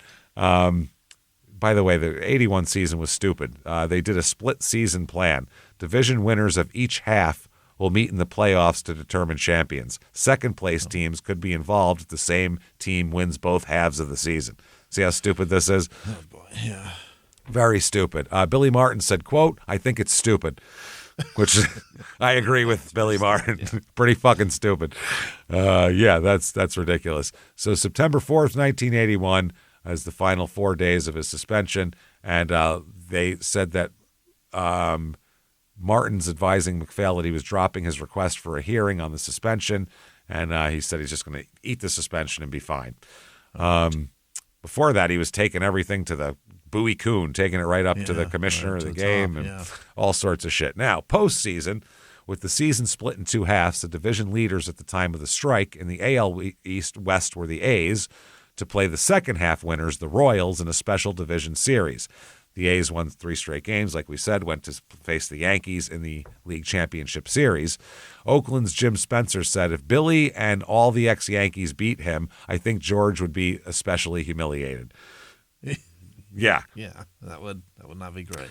So, and that was a kind of a big deal, and the Yankees swept in 3 games, and that was that. The Yankees were heading to their 4th World Series in 6 seasons. This was all before I could remember, which is very sad. I didn't have any of that.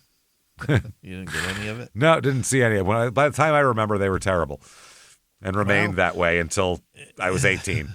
So I get it. I don't know. So end of the postseasons here.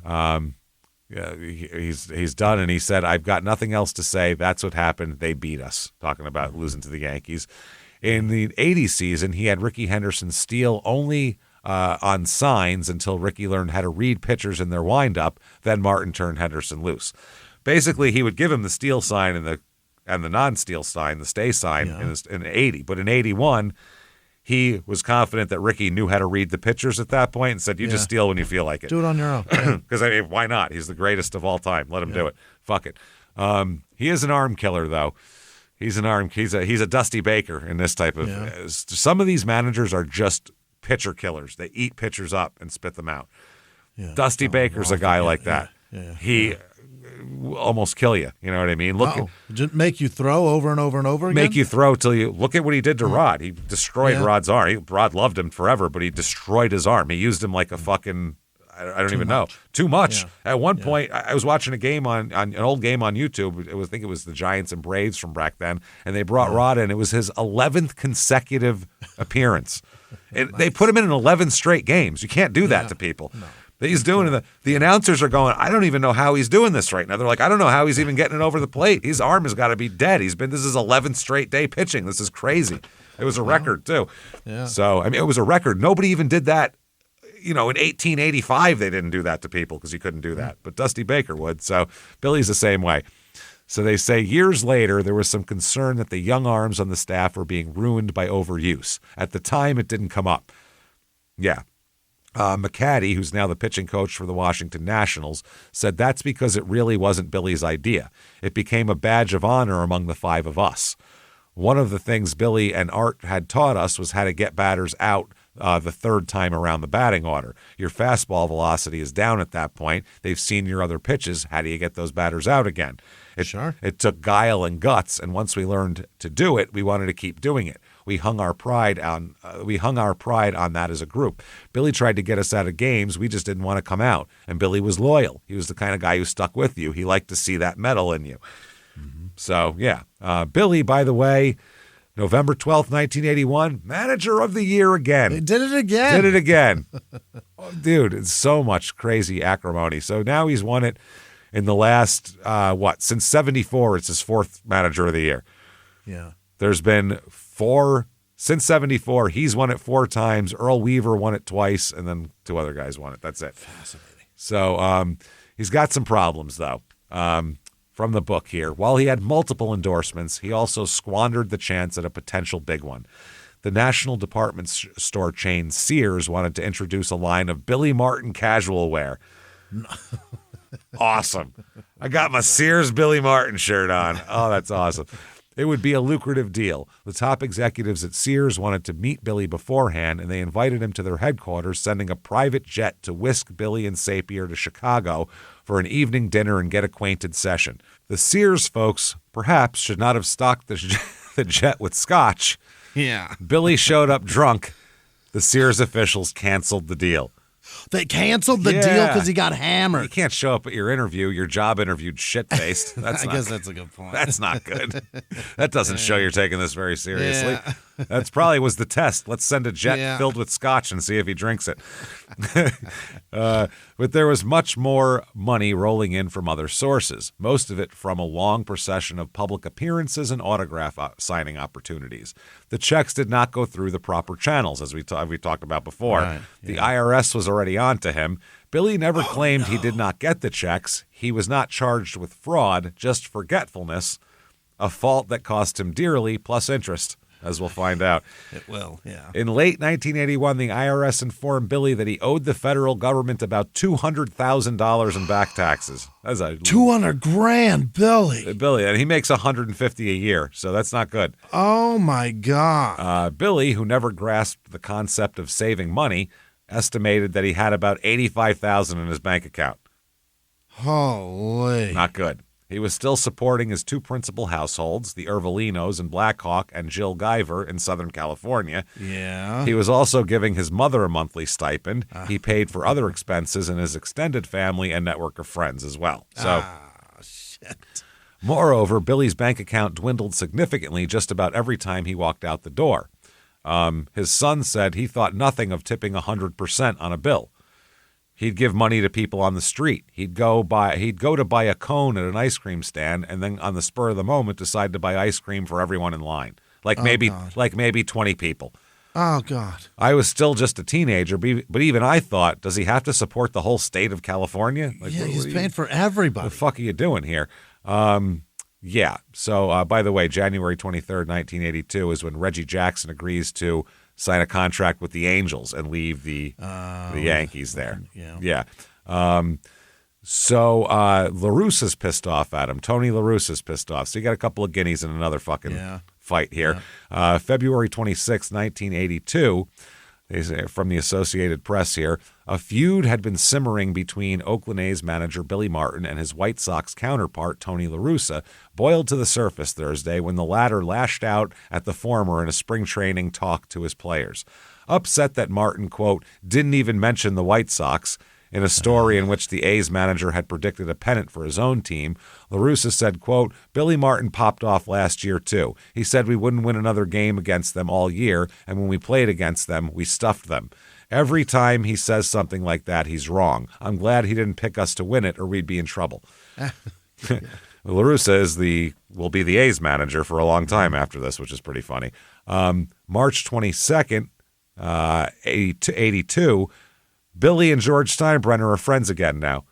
Oh, is that right? You know, it's interesting, right? They're hot and cold, these guys. They are like a fiery relationship of people who've been fucking since they were 20, and like they've taken time off. Like one guy got married. Baggage. Yeah, one got married for 3 years, and the other one was like, overseas in the service. But then they'll run into each other at the local bar, and it'll rekindle it. Like, this is what these people are. But then they realize why they broke up, because they fight all the time. But we love each other. Billy said, quote, "I like the guy. I really do. If it was just him and me, I don't think we'd have any problems. Our problems always came when somebody else got involved. The press, the players, all the other people involved in the sport of baseball. The rest of the world."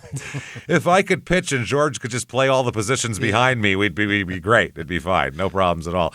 I was getting along real well with Reggie until George talked to him, and he'd blow Reggie's brain. Blow his brain. Whoa. What? And the next thing you know, I couldn't communicate with Reggie. If it wasn't for other people, we would have worked things out, me and George. Every time we had a problem, I know he felt bad about it the next day. He was a different person. He always wanted the same goal I did, to win. And there's one thing you can't take away from him. He did bring the Yankees back. You can't knock that. When it comes to charity, he's number one. He's right up there, too. Mm-hmm. From the book, at the A's spring training complex, Billy seemed distracted.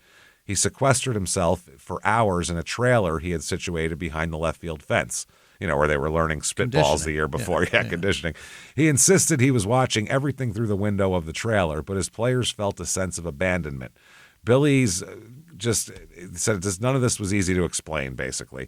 Years later, Clete Boyer said he felt Billy was most preoccupied with his money woes, and he also said Billy had health issues at that point.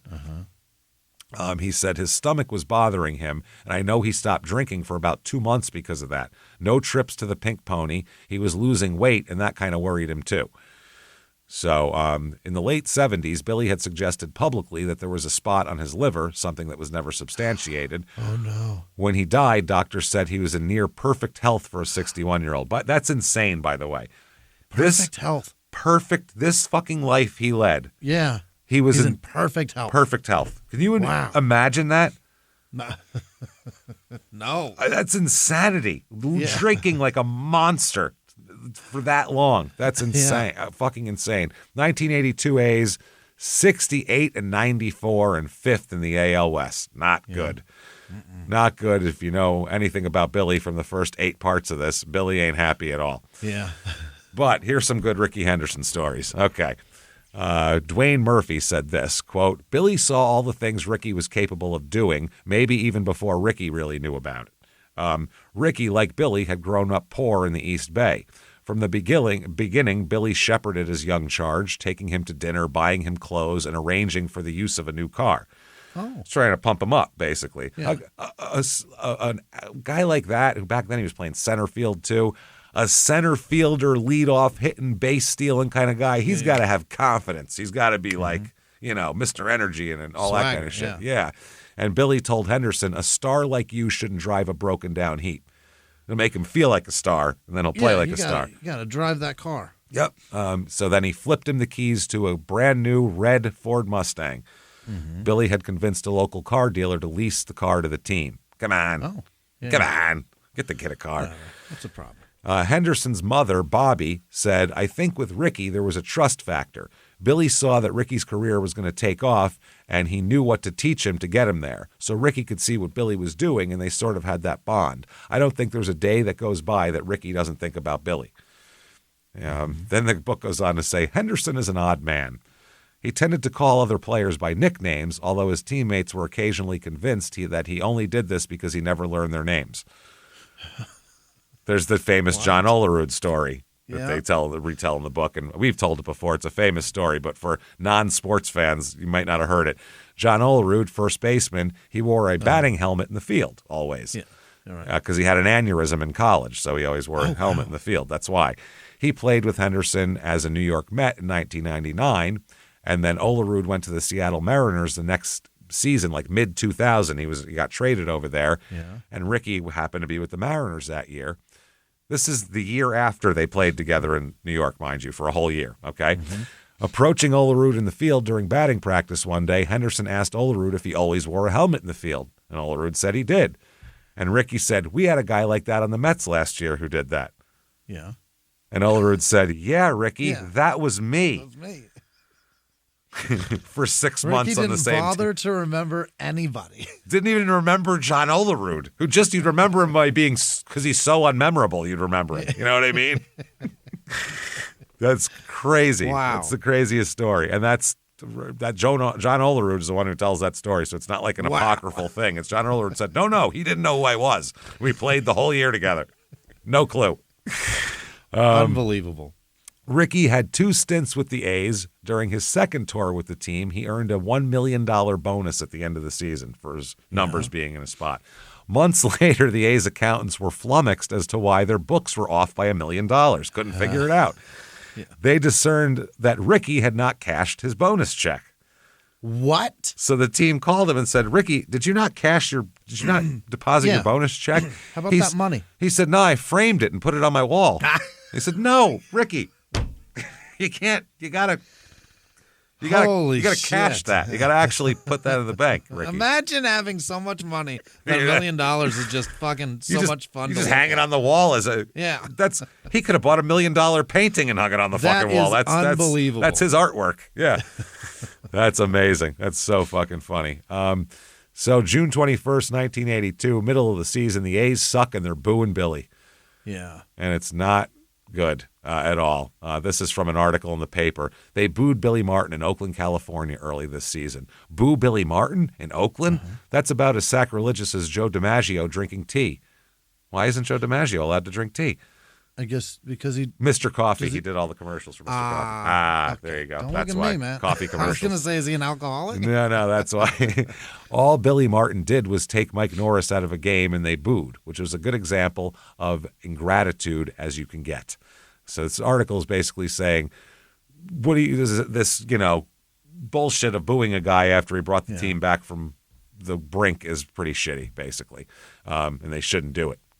The paper's behind him. Yeah. But that's it. He said, I'm very happy where I am right now. And that was that. They said the reason why it won't happen in Oakland is because the people out there care about Billy Martin, not as manager, but as a person. And they've shown it many times. And I'm not talking about the fans. I'm talking about the owners. A lot of people thought when the A's got off slowly this year, it wouldn't be long before Billy began to lose interest. Wrong. During the slump, he called several clubhouse meetings and chewed out his team, calling the players a bunch of fat cats. Does that sound like a man who does not care? Is this a man who loses interest? Last year is history, Martin said. What did we do last year? We didn't win the World Series. And so, he said, we may be better this year. The way we started off this year, everyone said we're going to fold. Now they see us coming. But they don't. They turned out to be in 5th place. So, not good at all. Billy is struggling to keep his emotions in. Here's from the Thomas Boswell article in the Los Angeles Times. On Billy Martin's left ring finger was a long wooden splint. What happened there, you think? Who did he punch? Yeah. Sounds like a punching injury. It's broken, he said. On 2 other fingers, left pinky and right index, he had bandages. Just sprained on these, he said. Must have been a combination, right, Billy? Must have been a combination, right, Billy? He said, just a little accident. Yeah, that's what it is. They said recently after his A's had allowed 6 unearned runs and a loss, Martin closed his door and went 10 rounds with his office. Said Martin punched everything. Punched everything. They said Martin had his fists. The office had pictures, furniture, and walls. The office won. It was the walls Martin couldn't beat. After an hour and a half, Martin was still sequestered in his room with his oldest adversary, himself. The next day, Martin said, I'm getting smarter as I get older. I finally punched something that couldn't sue me. Good job. Office, yeah. The office can't sue you. That's fucking awesome. But he said he's trying to change. He said it's better to do that. He says that the A's have a bright future, is what he said. He said, give us 3 more years. We got some kids down there who can really play baseball. Okay. 3 years is a long time to wait in baseball here. Yes. That's not good. Okay, from the book. Late in the season, Billy asked for a loan from the team's owners for his IRS debt, and they refused. A day later, the A's lost a close game at home. Billy came into his office with Boyer and Fowler and locked the door. The three men then proceeded to destroy the office, tearing light fixtures off the wall and breaking the furniture by slamming it against the walls. The players heard the commotion. No one dared to investigate. You'll pay your $200,000 one way or another. Don't worry about it. Buy me a new office. You're gonna see my distaste for this situation laid out in this room. The noise abated, and after a few minutes, Billy Boyer and Fowler emerged. Left behind in the office were a pile of broken glass, a desk in pieces, and smashed chairs and tables. There were a multitude of punctures in the walls. The screen of the television set was kicked in. The refrigerator looks like it had been thumped multiple times with a baseball bat. There were no longer pictures hung on the walls. Jackie Moore, an A's assistant coach, said it looked like a bomb had gone off in the office. Mm-hmm. Billy went to have a drink in the trainer's room. Okay, Lou Fagone, whom Oakland's management had begun to value as a consigliere to their increasingly irrational field general, said, quote, "The A's called me to come get him. Billy had just had it with all that was going on around him, but has never been reported is that he also had a fight on the phone that day with that woman, Jill." Oh. Like many of Billy's friends, although not all, Fagone detested Jill.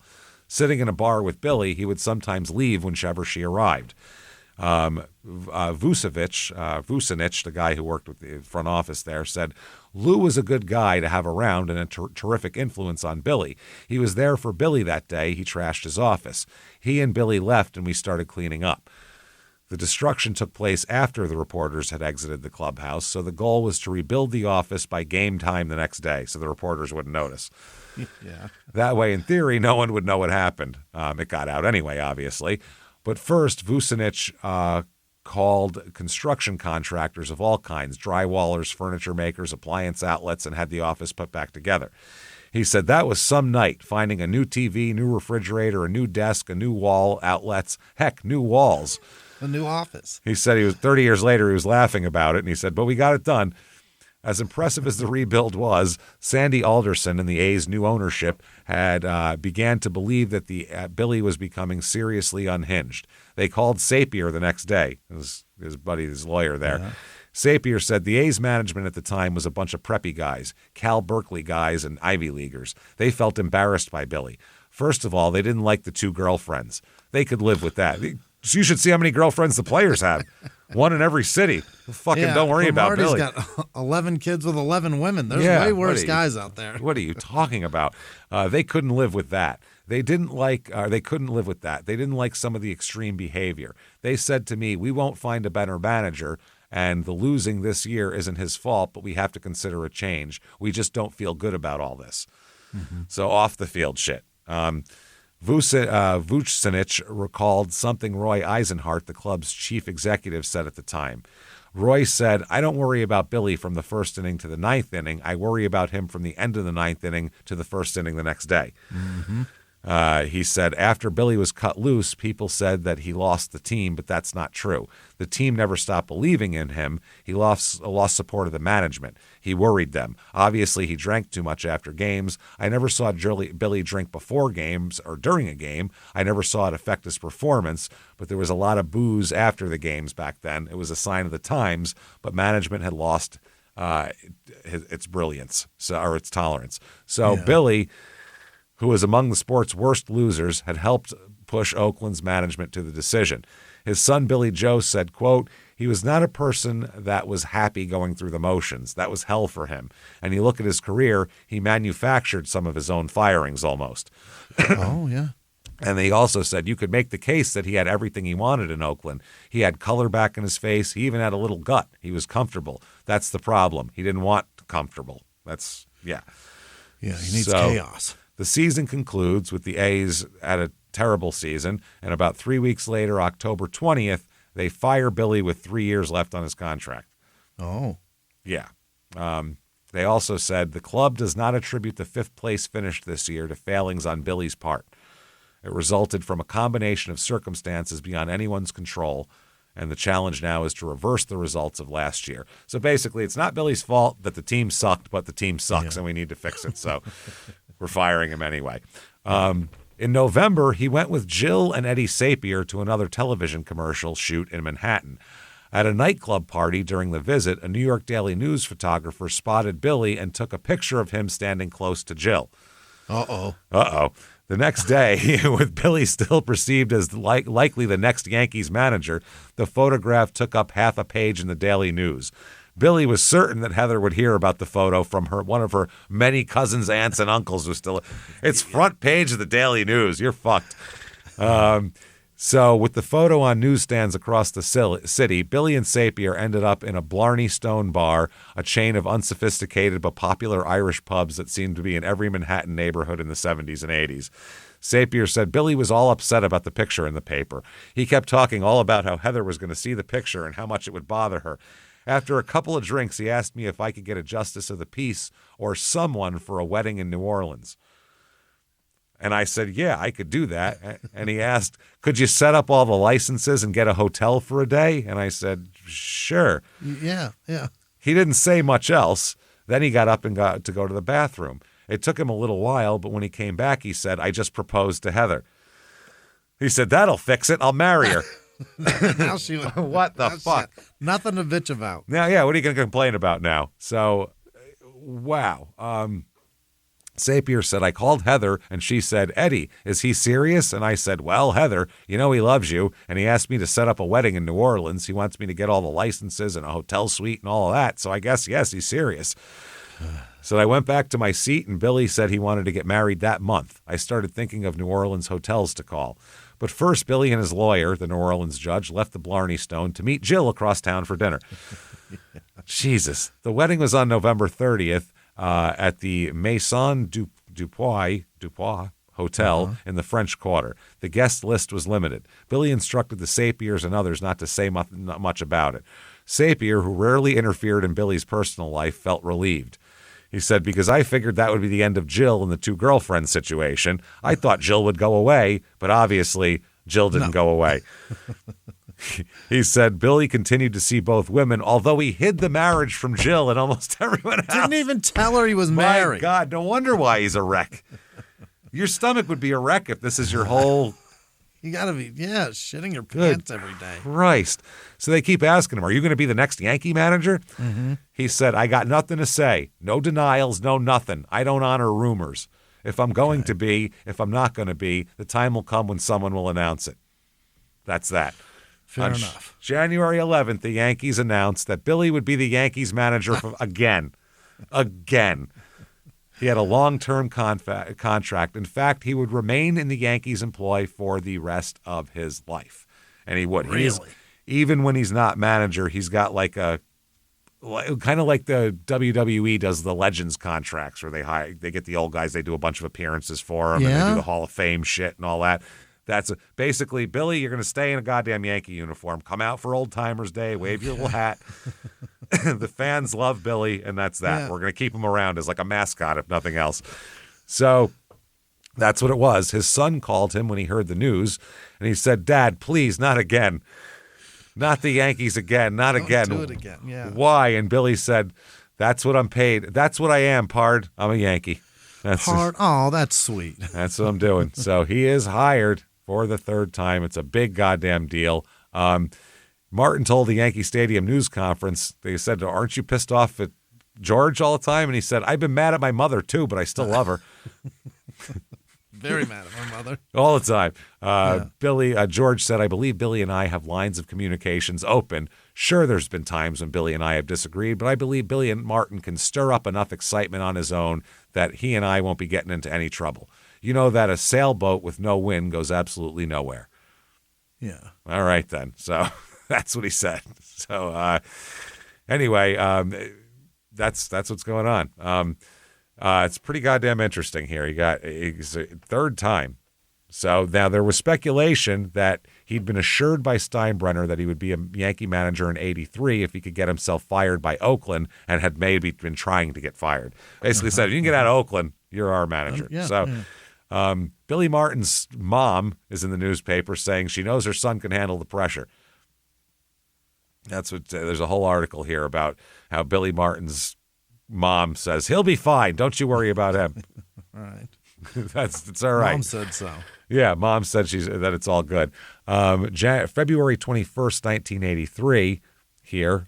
There's an article that says 5 years a long shot for Billy Martin, meaning you could sign him for 5 years, but we all know he's not going to be the manager for 5 fucking years. Let's be realistic here. George is used to paying managers for years they weren't coaching. But he said, I think this is going to be a great relationship. I really hope it is. And I hope when I decide to step down as manager, I retire gracefully, I can go into the front office with him. He said, everybody changes a little bit. He said, have I changed? Yeah, I think I've changed a little bit. I'm more of a home man than I've ever been before. Oh, is that right? I'm a married man now, for Christ's sake. I'm settled down for fuck. Come on. What are we talking about? He said, I think that's the biggest change. Also, I know from my end of it, I'll try to be more understanding. I'll try to explain more to him than I have in the past so that he'll understand better, which I never did before. I think that's important. He said also, they said, well, what does it mean that you're more of a home man? What difference does that make? Yeah. And he said, I used to stop and have a drink before I left the ballpark. He said, but I don't do that now. I might do it once in a while, but now I go home and watch TV. I relax more now. I intend to do that in New York too. Right. Good luck with that. And he says also, I'm in a better position. He goes, he doesn't want to fire a guy 3 times. How dumb does he look? He says, I feel less likely to get fired because George is going to look like a dummy for firing me again. He's already fired me twice. He can't fire me a 3rd time. Trick. Exactly right. He said, He said, when George called, I was not coming back to baseball for a while. I was ready to sit home and clip my coupons. I've got a lot of coupons, too, $680,000 worth because he had that left on his contract. Mm-hmm. He said, I didn't have to come back. I didn't need this battle. But he said, this time is different. He said, what didn't I do the first 2 times? I believe we won, didn't we? What do you want me to do? Headstands? Okay. He said, what I'd like to do this time is not get fired. Yeah. And he said, I'm going to keep communicating with George, and it's going to be fine. Okay. We'll see about that. 1983 New York Yankees, 91-71, 3rd in the AL East. But that's a good record. 91 wins is excellent here. For Billy, and he lasts the whole year, which is good. These are this lineup. Boy, oh boy. This is like one of a lot of these guys I remember from like 84, 85 when I was real little, but getting into baseball cards and knowing all the players and everything. Steve Balboni, first of all, who's he's the best physical specimen I've ever seen in a baseball uniform. Oh. He looks like somebody's fat Italian dad. He's huge. He's a big 6'3", 225, big, burly son of a bitch, bald as Homer Simpson, mustache. Look up Steve Balboni right now. You're going to piss yourself when you see him. He played for the Royals, too. He was a DH most of the time. And just a big son of a bitch that hit a lot of home runs once in a while if he made contact. All right. Just a big fat guinea. He's awesome. Love him. Steve Balboni. I loved Steve Balboni.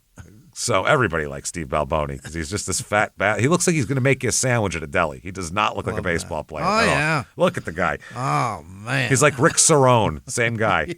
Just fat guy. Love him. He does look fun, though. Oh, yeah. He looks like he does cook very well. Oh, that guy can make you a hell of an Italian combo. He makes nice meatballs, I feel like. He's good. Don Baylor also on that team, who I loved Don Baylor when I was little. He was just this real stern, he managed forever, but back in the day, he was this real stern, mean-looking black guy, and he had this short swing, and he'd hit home runs, and I fucking loved him, thought he was great. Wow, Bert Campaneris was on this team. Mm-hmm. Jesus Christ, he was 41. I was going to say, how old is he? 100? I thought he'd be a coach. Rick Cerrone. They had Cerrone and Balboni on the same team. For the love of God, those two leave and do not look. They look like the catering staff. They don't look like the baseball players. That's awesome. If you look up Rick Cerrone, you'll get a good laugh out of him too. Oscar Gamble, after he cut his fro down. Nice. Goose Gossage, Ken Griffey Sr., Ron Guidry, who was great back then, Jay Howell, Steve Kemp, Matt Keough, who we did a episode on him, I believe, right? Yeah, sounds familiar. Yeah, he was the Real Housewives guy with the A's and all that. Yeah, right. Don Mattingly at 22 fucking years old, man. Mm-hmm. The man. Love Don Mattingly. John Montefusco. That's just a great, it's a great Bob Shepard name to say. Fucking Greg Nettles, Otis Nixon. This is the beginning. They had Otis Jr., Nixon Jr.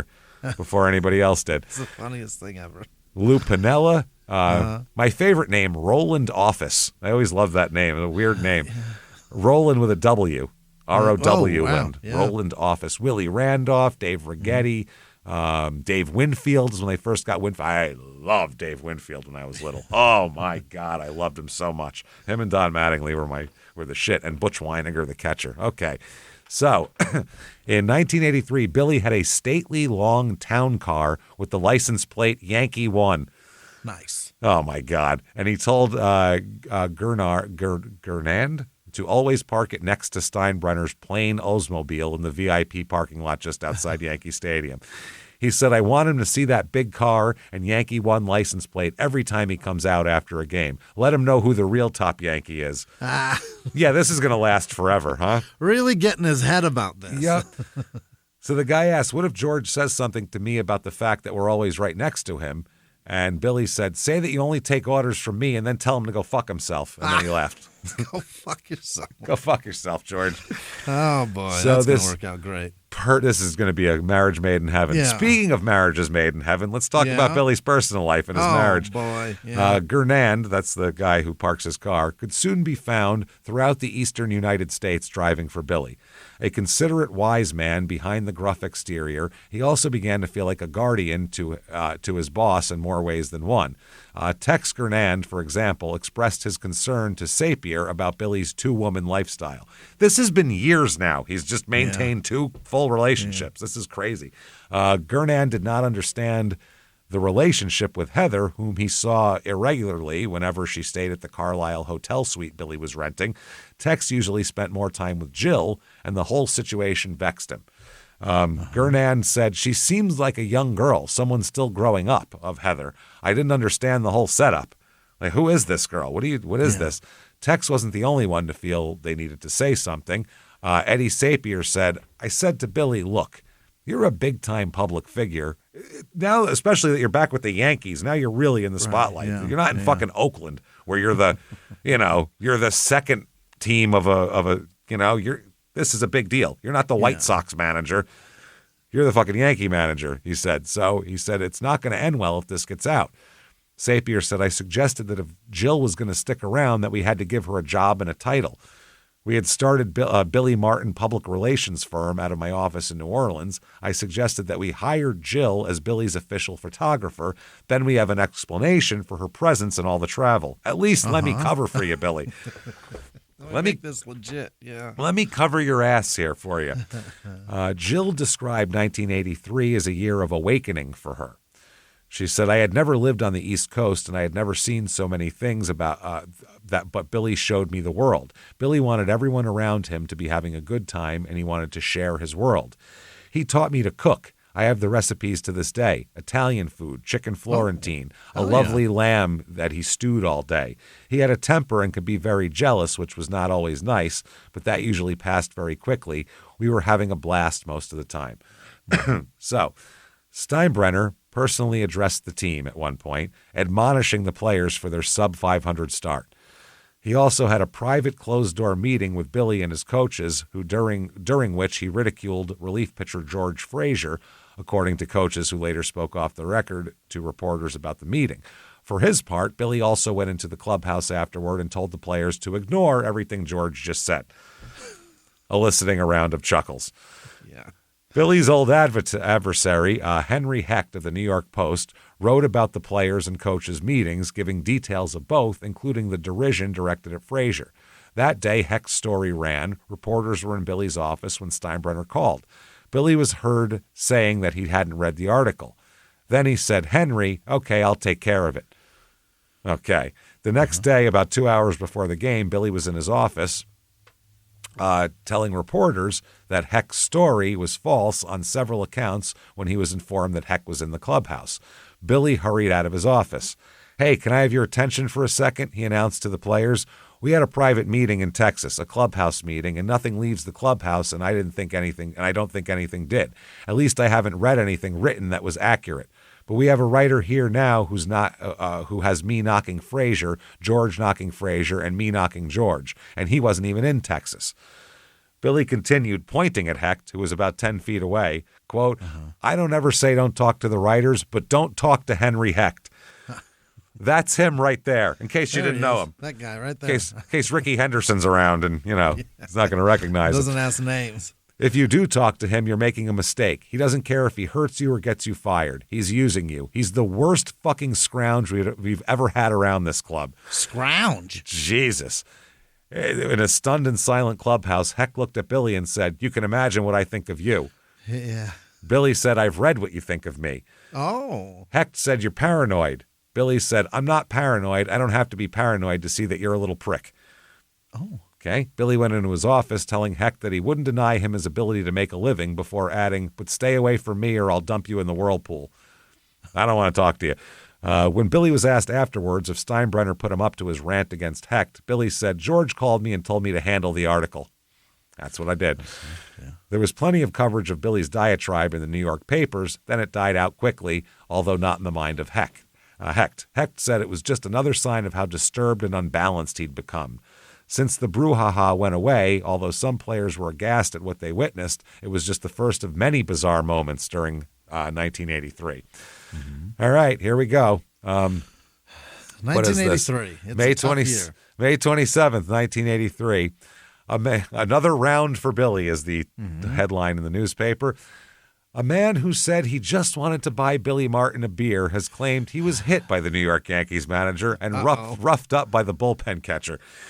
Police are investigating the incident that occurred in the Anaheim Hyatt Hotel bar early Wednesday morning after the Yankees suffered a 7-6 10-inning loss to the California Angels. That's a bad night to fuck with Billy. Robin Olson, 27, of El Toro, California, filed a report with the Anaheim police alleging that Martin hit him in the face and called him, quote, a faggot. There you go. There you go. Olson. He called Billy that? Billy called him that and then hit him in the face. Olson also claimed that he was being beaten by bullpen catcher Dom Scala. The Martin Scala version of the story was a different one, obviously, who, by the way, the other guy's a real estate and finance guy. Martin said, I told the police I didn't even touch the guy. The guy came up 4 or 5 times and wouldn't leave us alone. It was that, if that was an altercation, it was the mildest I've ever been in and the first I've gotten into sitting down. If my name wasn't Billy Martin, I'd have knocked him down 30 minutes earlier. I didn't hit him. If I did, I must be losing my punch. If I hit him, they show. He didn't fall. Yeah, he didn't fall. He said, maybe I've matured. 2 years ago, I'd have decked him. Nothing happened as far as I'm concerned. The guy was looking for publicity. He came behind me and said, and it seemed like he threw something at me. We called the security guards, and they threw the guy out of the place. That's it. Olson, though, said that I went over and bought him a beer. I'm a real happy-go-lucky type person. I was excited. Here was my opportunity to meet him. I thought he was going to be really nice. Yeah. He said he went over to Martin and handed him the beer, and Martin called him an abusive name and told him to get away from him in an obscene manner. He said, my bubble was just burst. I went back. He's not 8. You're not 8. But if you're 8 and you're like, yeah, I was 8 and I went up to this guy for an autograph and he dismissed me and called me fucking slurs, that would be one. You're an adult that bought a beer for another man and he doesn't want hitting on him. Yeah. You're 27. And also, too, if you got beat up, if I was 27 and got beat up by a guy in his mid-50s, I don't think I'd be announcing that shit publicly. I'd be pretty fucking embarrassed about humility? That. Yeah, a little bit. Jesus Christ. He said, when I went back and asked him why he called me that name, what had I done? Well, there's your mistake. There it is. Yeah. He doesn't want you around him, obviously. Yeah. Walk away, stupid. And he called me that again as I walked away. When I went to leave, I told him I wasn't what he had called me. Oh. He motioned to his friend, who grabbed me by the arm and walked me outside. He told me if I didn't leave Martin alone, he would take care of me. I walked back over to tell Martin I was so... Okay, you've had multiple opportunities. You've been told to go the fuck away several times. Yeah. Not in a good way. He called you a bad name and all that. Yeah. But you get the idea. Shit. Yeah. And then literally another guy walked you outside and said, get the fuck out of here. And you go, I'm just going to go apologize. No. Not yet. Let me go up here real quick. Oh, my God. Went back to tell him I was sorry. I told him what got me upset was that he called me a name. So you're just relitigating it again. That's what you're doing. I'm sorry, but you called me a name, and okay, well, I'm going to punch you then. Go away. You're kicking the hornet's nest a lot. Yeah. I tapped him on the shoulder just to get his attention. You touched him? That's enough. If I'm Billy, I'm punching him at this point, too. I wouldn't have called him that to begin with, but still. He grabbed me and ripped my shirt at the collar, then took a swing at me. He yanked on my shirt hard enough so that when he hit me, it grazed me on the right cheek. At the same time, Scala grabbed my hair and pulled me down to the floor and banged my head to the floor about 15 times. I didn't try to defend myself at all. I couldn't believe what was happening. There's hair missing on the side of my head where he grabbed me. He used my hair to hit my head against the floor. I work hard on my hair, and he hits it. He hits my hair. He did it about 15 times in succession. I kept saying, stop, please. Please stop. Why did you call me that name? Bounce, bounce, stop, please. But Billy called me a name. Does this matter at this point? Oh, my God. He said the security guards pulled him off of me. Olson said he was not intoxicated. You're that big of a jackass sober? Yeah. Wow. He said he had 3 drinks in Anaheim Stadium during the game and 1 more at the hotel several hours later at the time of the incident. Martin had been involved in obviously a lot of similar incidents. So there you go. Okay, here's June 15th, 1983. New York Yankees manager Billy Martin emerged after his team lost to the Cleveland Indians 9-6 Tuesday night, took matters into his own hands after the game. Martin grabbed a bat and smashed a urinal behind the New York Yankee dugout following the Yankees' 4th straight loss. Martin said, none of the players did it. I broke it. I called Gabe Paul, Indians president, and offered to pay for it. Paul's the guy that used to be his boss in the Yankees. He also ordered during a pregame meeting that television in the team's clubhouse not be turned on following New York losses. Keep the fucking TV off. Yeah. Okay. The team's play was erratic and the players were aging. This is from the book here. Still, the Yankees were neck and neck with the Orioles, Tigers, and Blue Jays for the divisional lead throughout most of the summer.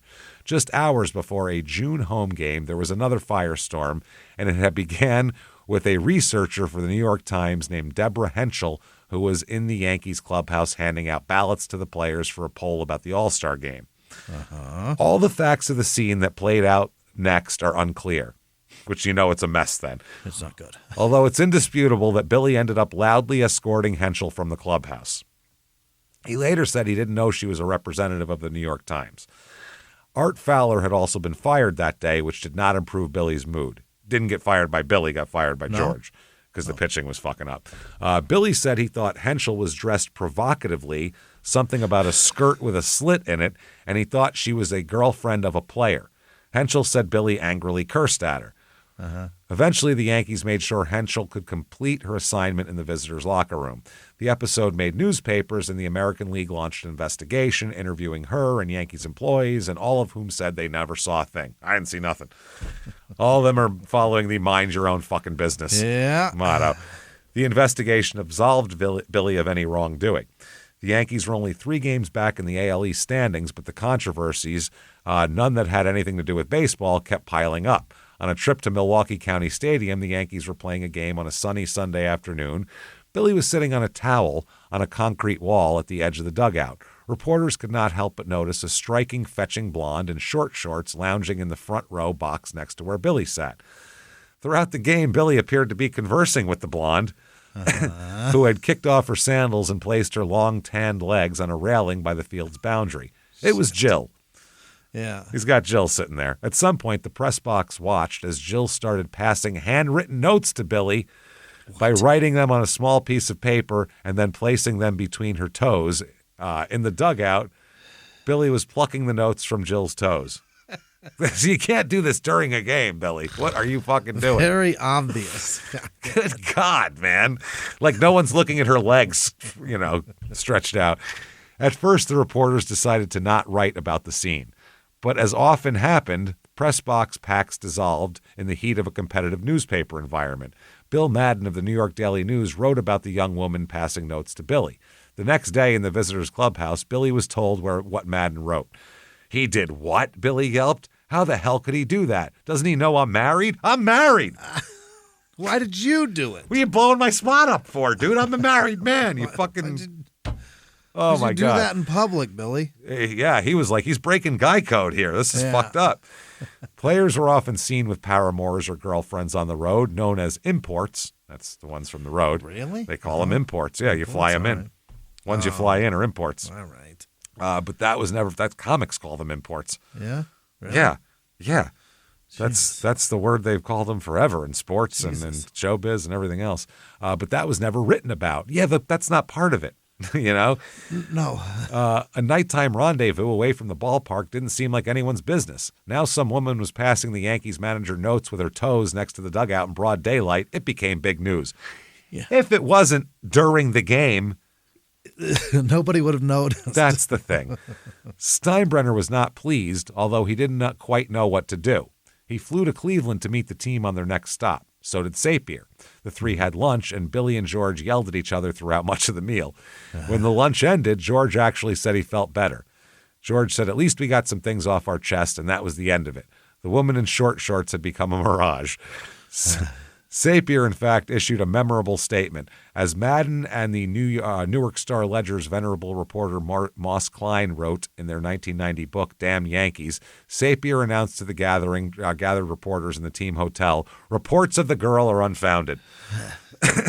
Don't worry about it. So by June of 83, they're saying he's going to get fired again. The newspaper, Are Martin's days numbered?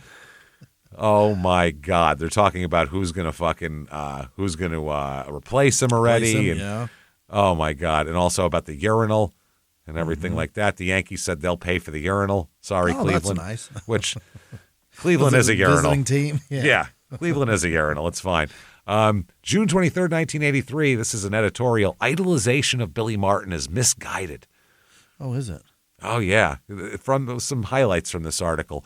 He is clearly a menace, a study in disgraceful behavior, perhaps the most distasteful person ever in sport. Ever? Are you out of your mind? What is good about him? What has he ever done for the betterment of athletics? A brawler, a drinker, foul-mouthed enemy of all that's good and decent in the sport. Bullshit.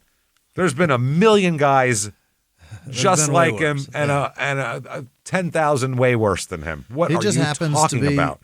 Out in public and out in the eye, and you can see everything he does. If you shifted Billy's career just 30 years, if you put it back 30 years, you would have never heard about any of this shit. There's not enough technology to, wouldn't have been a big deal at all here. But this guy just goes off calling, George Steinbrenner, understandably so, is the worst of the bunch.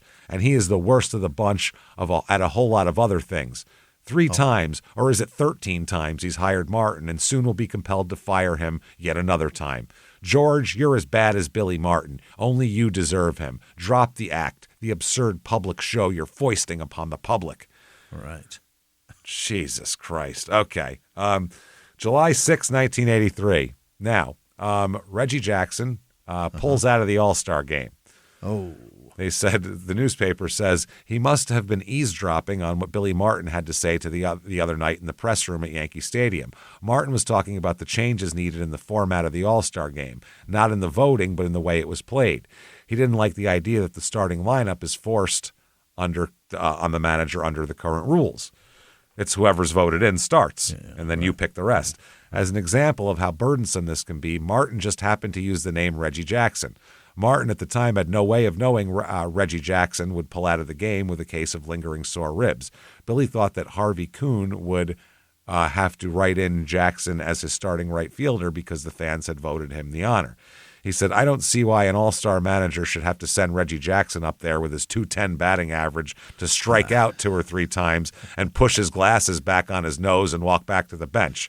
Yeah. And he sure as shit isn't going to help much in the outfield. He said, he's not an all-star player anymore. He said, let him take his bow and sit down. Martin thinks that any baseball game that is not played to win is a sin against man. It says, is it a show or is it a ball game? If it's a ball game, then let's play it like any other ball game. Let's win the goddamn game. Let's play the best players for the entire game, and that includes the pitcher. Make changes only to help win the game, same as any other game. He doesn't want to take the voting away from the fans. He said it's fun for them. Let them keep voting, but let it be an honorary thing. The men they vote will go to the All-Star game. Just being there should be an honor enough for any player. He gets the prize. He takes his wife. He has a good time, but he doesn't have to play. Not if the All-Star manager doesn't want to use him. He said, the fans haven't done so well by me. I'm 0-3 in All-Star games, he said. So, all right. Now, here is a major crazy event, the George Brett pine tar incident. Okay. And now, if you're a sports fan, you've seen at least the highlight of George Brett. It's the only time I've ever seen a man go from being in a seated position to standing and up 3 steps in one motion. I've never seen anyone explode upwardly like that before, ever. Nice. Okay. And it's George Brett getting a home run called back on him, saying because Billy Martin said the pine tar. Yeah. It's known as the pine tar incident. Right. George Brett came out of the dugout, literally was sitting in the dugout, and in one motion went from sitting to in a full sprint out of the dugout, which is like a 3-step up fucking deal. And he's running, and not running like a normal run. He is high stepping. He looks like his ass is on fire, which George Brett had a lot of hemorrhoids too and had to have surgeries and shit, so his ass might have been on fire. But he looked like my friend one time when we were playing with fireworks when I was like 15, a jumping jack went up the leg of his shorts. Yeah. And they're the ones that spin and go, and they shoot up. They whistle, yeah. It went up the leg of his shorts and spun around. Oh, no. And burned him for the entire length of this firework. It was up his short leg. He did exactly what George Brett did. He ran high step and go, oh, Jesus Christ. And I was on the ground dying laughing, even though he was being, I'm sure, scarred for life. Yeah. And his taint and asshole. But this is what he did. George Brett came out, his eye. I've never seen a man go crazier than this. I mean, honestly. Okay. If he could have killed that umpire, he would have killed him. He would have murdered him. He's held back. He's freaking. His feet are off the ground at one point. People are holding him. He's swinging, going nuts. Okay, July 24th, the Yankees, who were just a game and a half out of first place, played the Kansas City Royals. They took a 4-3 lead into the ninth inning when Gossage came out to face George Brett with 2 outs and a runner on first. This is a showdown here. Yeah. You got Goose Gossage and Brett, who's a great hitter. Brett lashed a long home run into the right field seats for a 5-4 Royals lead. Billy, with Nettles' help, had noticed in a game 3 weeks earlier that Brett had pine tar, which is the shit you use to the sticky shit on the bat, in case you don't know anything about baseball, so you can grip it better. Yeah. He had this far up the barrel of the bat. There's a rule of how far up the barrel of the bat you can have the pine tar. So the rule at the time was the pine tar could not extend more than 18 inches past the knob of the bat. They said it was a silly rule. Pine tar had no impact on the flight of a batted ball, but it was the rule in the book because pine tar stained the baseball and made it sticky, and that's why they had it on there. So it possibly gave pitchers something to use for an illegal pitch afterward. Obscure as the rule was, nobody adhered to it. It didn't matter. It never been called. No one gave a shit. So they said, though, as obscure as it was still called from time to time. It was called on the Yankees' Thurman Munson in 1979, which had brought a screaming Mad Billy from the dugout. He said it might be a ticky-tack rule, but it has been enforced in the past, so it's not like it's never enforced. So Billy said he saw Brett's bat but didn't say anything. He said he was just going to wait till Brett got a big hit and then take it away. So don't say anything. He's going to ground out to second. Let him ground out to second. Who gives a shit? If he puts it over the wall on a 3-run blast, we're going to talk about it. It's a game-leading hitter, a hit, yeah. So with Brett celebrating his go-ahead home run in the visitors' dugout, the time was right. Billy calmly strode out to home plate umpire Tim McClellan to question the legality of Brett's bat. Yeah. Billy said the pine tar's beyond the 18-inch mark. McClellan took the bat from the Kansas City bat boy, who was still holding it. The umpire knew the front part of home plate was 18 inches in width. Okay, so waiting in the dugout, Brett was pacing, vowing revenge if Billy's protest nullified the home run. He said in the dugout, if they call me out, you're going to see 4 dead umpires. And he was trying. McClellan measured the bat against home plate and saw the pine tar extended beyond 18 inches. He pointed at Brett in the dugout, held up his fist, making the signal for an out. You're fucking out. Done, yeah. The bat was illegal under Rule 1.10C, and that made Brett out under Rule 6.06. The game was over. The Yankees were declared 4-3 winners. Bye. Game's over. Game's over. Billy smiled and walked back to the dugout with his hands in his back pocket. Another victory stolen from the jaws of defeat. That's a pure managerial win, too. In one of the most replayed video scenes in baseball history, Brett stormed from the dugout in a crazed fury trying to get at McClellan. He was trying to kill the umpire. Yeah. If he got his hands on him, I think he would have beat him to death on the field. I really do. If you watch the video, there's no doubt he was trying to. Another umpire grabbed Brett by the neck. Various players and Kansas City manager Dick Hauer were being ejected. The league immediately said it would review the matter at a later date. A precious few games in history of American sports have been replayed after the game officials have made a determination of a rule. There's no do-overs in baseball. That's it, yeah. Even when it was later established the officials were wrong, it stands. That's it. Ruling's the ruling, yeah. But in this case, American League President Lee McPhail decided to replay the end of the game. What? There was a correct ruling, though. He had pine tar more than 18 inches up. That's an out. You're out. Yeah. Change the rule and then do it next time. But you can't go back and fix it. Replay. But they did. They absolutely did. They made them replay it, and this is one of the funniest fucking things in that's ever happened. This is why I love Billy Martin. Shit like this. When it was later established the officials were wrong, they don't replay, but they said that McPhail, fed up with constant berating of his umpires by Billy and Steinbrenner, conceded the umpires had executed their pine tar ruling justly. But in McPhail's judgment, the umpire's decision was not in the spirit of the rule. Oh. You made the right call, but I don't like George Steinbrenner and Billy Martin, so you're okay. So McPhail ordered the game replayed from the moment after Brett's homer. So now it's 5-4 Royals, and we got to pick the game back up. Billy ends up getting suspended out of this because of remarks that Martin made about umpires during this game. So he's suspended. Oh. Anyway, it's a long story. Martin called him a stone liar and said he was too stupid to read the rule book about an umpire at a game against the White Sox here. By the way, during that replaying of that inning here, Billy put in like Ron Guidry in center field. Yeah. His ace pitcher. He put Don Mattingly at third base, a left-handed first baseman. Right. Ever see a left-handed third baseman? No, because they don't exist. Don Mattingly played third base. Made would be pointless. Right. Made a great double play too. Picked it up, slung that shit. Fuck, Mattingly was a great fielder. It's just so impressive. But he just threw his names in a hat and put them in the field wherever because it was his protest of the protest, basically, which makes me love him. Okay, here's an article. Billy Martin, Mr. Nice Guy.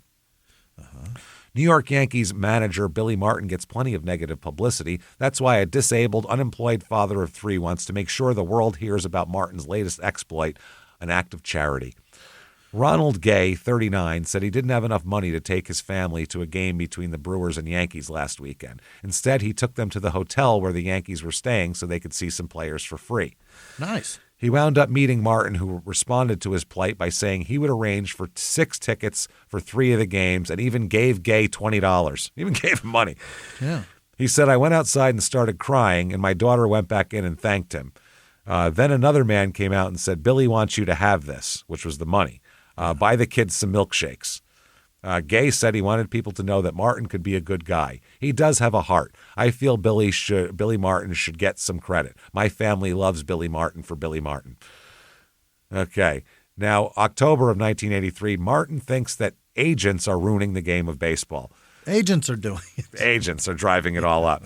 He said, I wish I were an owner so I could deal with the agents. When they came to my office complaining about how the manager was treating their player, I'd tell them to take a hike. Fuck the agents. They're ruining baseball.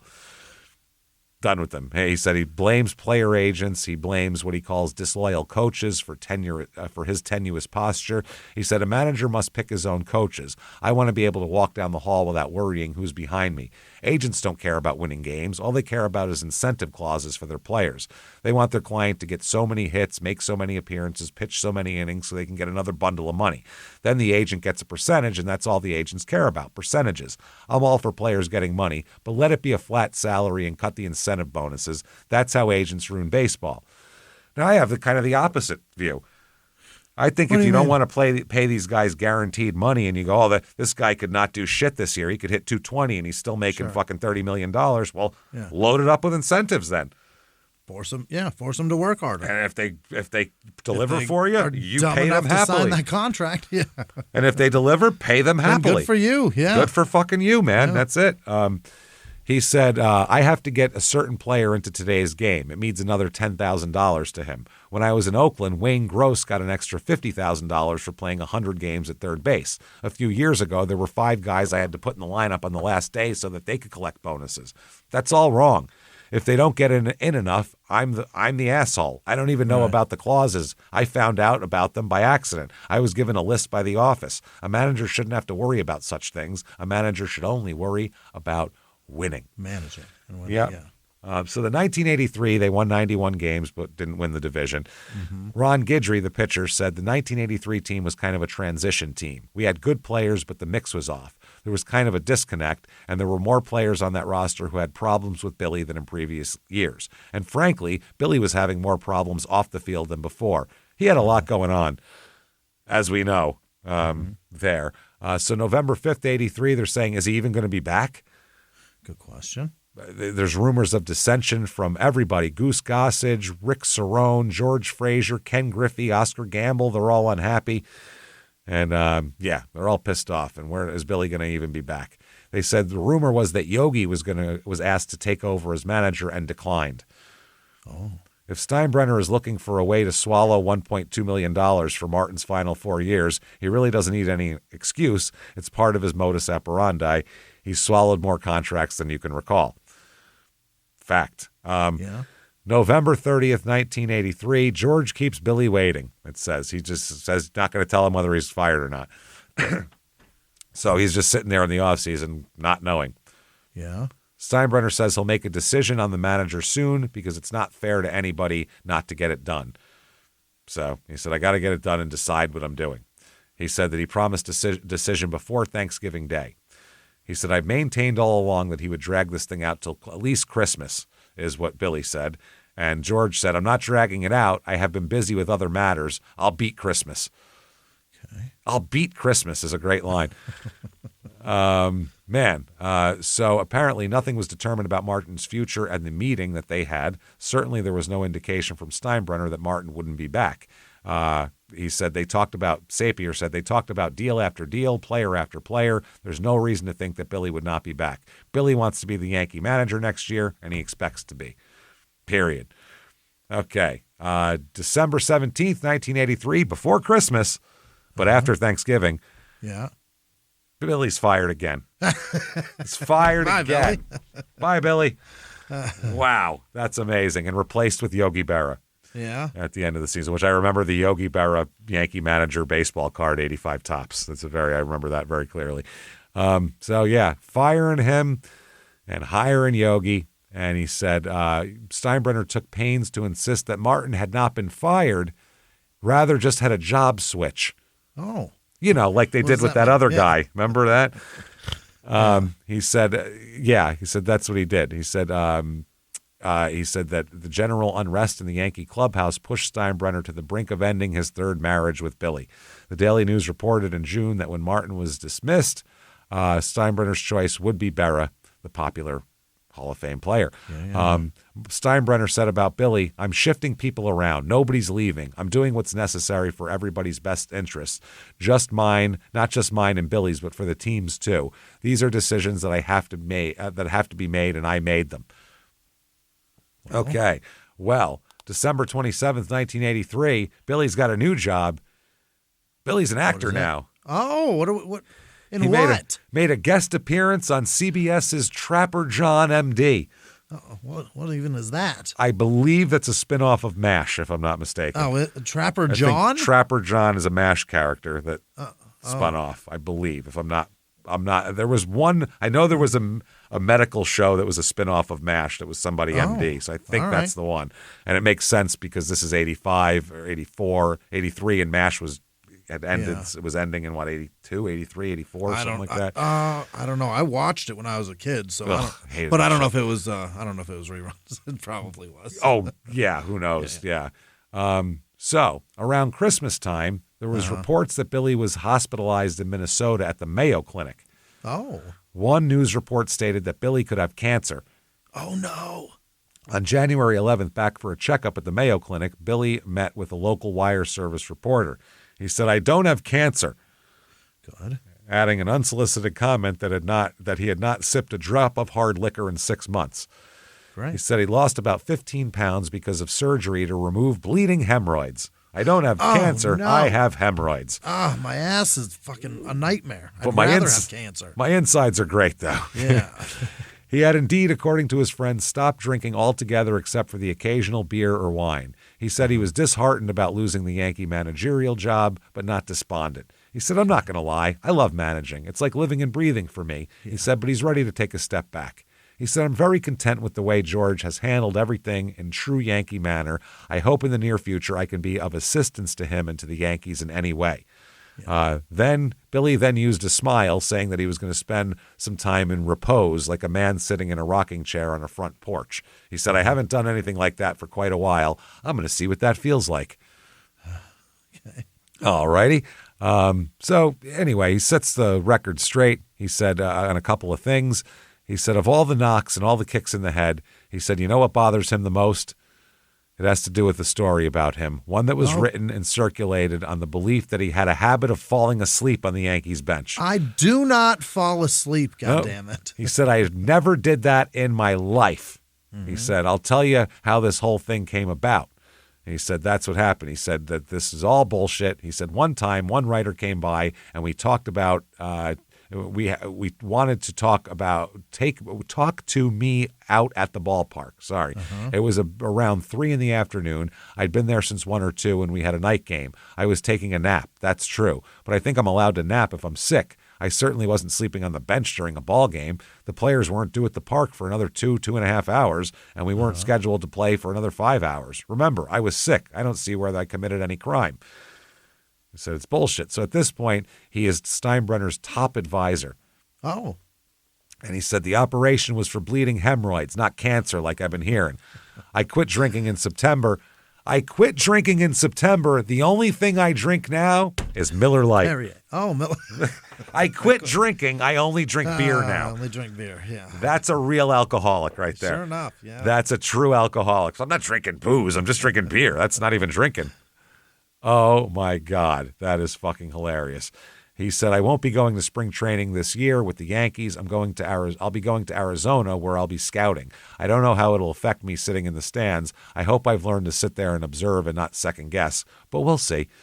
So he said, I don't have a vendetta with any of the writers. As for Goose Gossage, he's a hell of a pitcher, and George and I have never been better friends. I want to help him and the Yankees win in any way I can. Yeah. So there we go. Martin is done with the Yankees for now. He wants to win. And he doesn't have a lot of time left. So there we will leave it off right there, and we'll come back. I believe we have 2 more parts, and that'll be it for Billy Martin here. So, and they're really a downhill slalom. Yeah. It's a fucking, he puts his skis on and he puts whatever that Clark Griswold fucking coating, polish shit on, the varnish for cereal, and he really fires off down there. So there you go. There is another Billy Martin episode. Fantastic. If you are enjoying any of this, please get on whatever app you're listening on and give us 5 stars. Helps a lot. Follow on social media at Crime and Sports. Definitely head over to shutupandgivememurder.com. Get all your merchandise and things like that. Tickets for live shows for 2026 for Small Town Murder and 1 for Your Stupid Opinions. They're going to come out next month as well, and we're going to put them on sale in December too. So keep your eyes peeled for that. Shutupandgivememurder.com. Patreon.com. /CrimeInSports is where you get all of the bonus material. Anybody $5 a month or above, you get so much. You get hundreds of back episodes of Small Town Murder and Crime and Sports that you've never heard before immediately upon subscription. Binge on those. Then you get new ones every other week. 1 Crime and Sports, 1 Small Town Murder. This week, what we're going to do for Crime and Sports, we're going to do cyclist deaths. Fantastic. Bicycle racing is the most dangerous thing I've ever heard of. If you stack that up against NASCAR and shit, it doesn't even compare. Some bicycles blow it away. It's crazy. We're going to talk about that. Then for Small Town Murder, we're going to talk about Charles Starkweather, guy who killed 11 people and blamed a 13-year-old girl. That's a lot of fun. We'll get into that. And she wasn't Oh, an angel, be but kissing. Yeah. come on now. So we was going out with, sort of. So we'll talk about all that and more. That is patreon.com/crimeinsports. And you get all of the shows that we put out, all ad-free as well with your Patreon. And you get a shout-out at the end of the show as well, which is right now. Jimmie, do me a favor and hit me with this list of wonderful people here who would never, ever take notes from another person's toes. Hit me with them right now. This is executive producer Rachel. No, that's Rochelle Gentner. Hey, Kyle right. Norweg in the UK. He's going to come to the DC show, James. Wow, see you there. Gary Howard, happy you, birthday. Gary. Hey, happy birthday, Gary. Alenia Montroy. Alenia. Don't look at me. Aaron thank you very much. Edsall. Angela Goulart, happy birthday. Katie Houghton, happy birthday. They're coming to Philly. Happy They're from birthday. Katie and you her fuckers. husband are from the UK also, I believe. Wow. Yeah, it's amazing. People Talk to you flying English across fucks the when we ocean get to there. come see our dumb shit. That's Wow, fun. thank you. That always blows my mind. Jamie Mutz, maybe Moots, Julie Martinez, Robin Baldaw, Joe Welch lost his mom, and he went to Tortilla Flats, James, and sorry about spread that. her ashes. That's nice. Oh, that's nice. Okay, he was doing it for a positive reason. stuff. Yeah, Yeah. we'll get there. Yeah. Liz Vasquez, other producers this week. Liz Vasquez, Peyton Meadows, Liz, happy thank hour you. fishing on the Blue Bayou of Oh, Lafitte, shit. Louisiana. Where's Interesting. Lafitte? Lafitte? I don't know. It's probably Lafitte, right? Lafitte, I would assume like the wine, because Lafitte is a French wine, so everything in New Orleans is French. That makes sense. Ryan Bender, Janice Hill, Mima, Teresa Rubino, Pazia Kennedy. She put her name Teresa in quotes. I think Mima is the quotable part. We'll call you Mima if you want. Pazia, Kennedy, Franny McIntyre, Rainbow Preston, Valley Girl, Chris with no last name, Dahlia Grayson, Paleo Jen, Bean with no last name, Corellium Locus, I think that Corellium, I don't know, Lindy, Wow. Sounds like a Peterson, Jeff Moore. It's made out of Corellium locus. It's impenetrable. Yeah. Impenetrable. Adam Hewson, Ariel Marquette, Morgan Casey, Tina Amaya, Susan Walsh, Luke Quigley, Scott VP, Stanley Daly, Crystal with no last name, Tessa Rivers, George Silawash, Teresa Delatorre, Natalie Rich, Jesse with no last name, Dylan Cook, Carl V, Justin Olson, Kyle Stubbs, Sarah Ash, Luna Pazdek, Vanessa Jenkins, Robin Wall, Stacy Hafner, Dale with no last name, Jack with no last name, Peanut Butterfly, 75, Chris, Daniel, Tyler Pac-Man, Bates with no last name, Renee Neargarten, oh boy, Alex Smith, Jess Kennedy, Diggy with no last name, Dana Ellison, probably resigned to just listening to podcasts at this point in his life. His leg all broken. Pleasure to have you, Alex. It's been a long time. We barely knew you. Sorry to offend your Mormon sensibilities, but Dana Ellison, Astrid, a.k.a. Sastrid. Love you, James. Evidently, you have to say that back now. There it is. Catherine Nichols, Emily Patterson Kane, Depeche Girl, Elizabeth Hill, Cameron K., Robbie W1RCP, Pitts, I don't know what any of that is. Seth with no last name, Susan Grant, Jessica Williams, Jamie Janway, Alyssa with no last name, Hammer Andronicus, Todd Smith, Justin with no last name, AJ Burke probably, William the Wicked, Jay Tiger, Kristen Grimes, Speedcore Dave, Megan Beasley, Krista Jackson, Speedcore. Not hardcore. That's how fucking badass he is. Krista Jackson, Peter Carmichael, BBQ Beans, Shelly Fain, Anthony Fernandez, Kimberly Strebler, Chris Stevens, Philip Dion, Mitchell, nope, that's Michelle G. There was also Michelle B. that was in porn. That's probably not the same person. It could be. Brendan. Brendan Kodrowski, Chris Bedard, Vettard. I love it. Charles Meek said that. Natalie Crespo, Trevor Gordon, Alice Crawford, Eric Fowler, Chris Haas, Morgan O'Shea, Alyssa D, Bad Mofo Inc. James, they are incorporated. It's got a whole company. That's good to know. For Danielle tax purposes, Deadline. you know. Hey. Brett Savoya, John Perry. You can write all that bad motherfucker shit off. Yeah. Gabriel Stansfield, Don Harmer, Marlowe's brother. Marlowe's kid. Jessica Coburn, Chastity, not Chastity. Oh. Chastity Drawdy.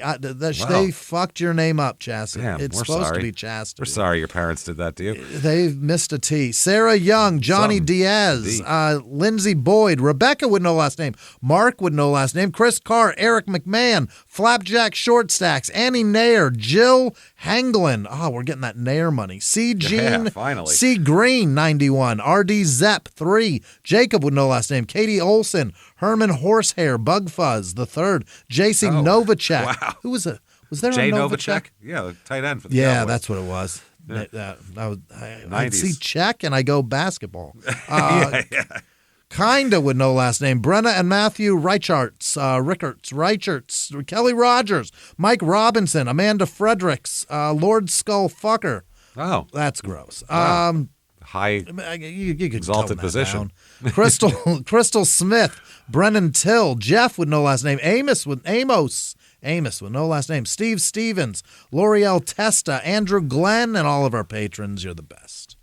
Thank you so much, everybody. You glorious, fantastic, wonderful bastards. Thank you for what you do for us. Honestly, we cannot tell you how much we appreciate it. Very hard. Yeah. We hope you love the Patreon stuff, and we hope you're digging the bonus shit. Thank you for hanging with us. Thank you for keeping this show going and keeping us sane and in business. We appreciate everything you do for us. You want to find us, head over to shutupandgivememurder.com. Drop-down menus will take you to social media, all that shit, wherever you need to go. But keep coming back, because we're going to be finishing up Billy Martin and doing all that. And live from the Crime and Sports Studios, we will see you next week. Bye.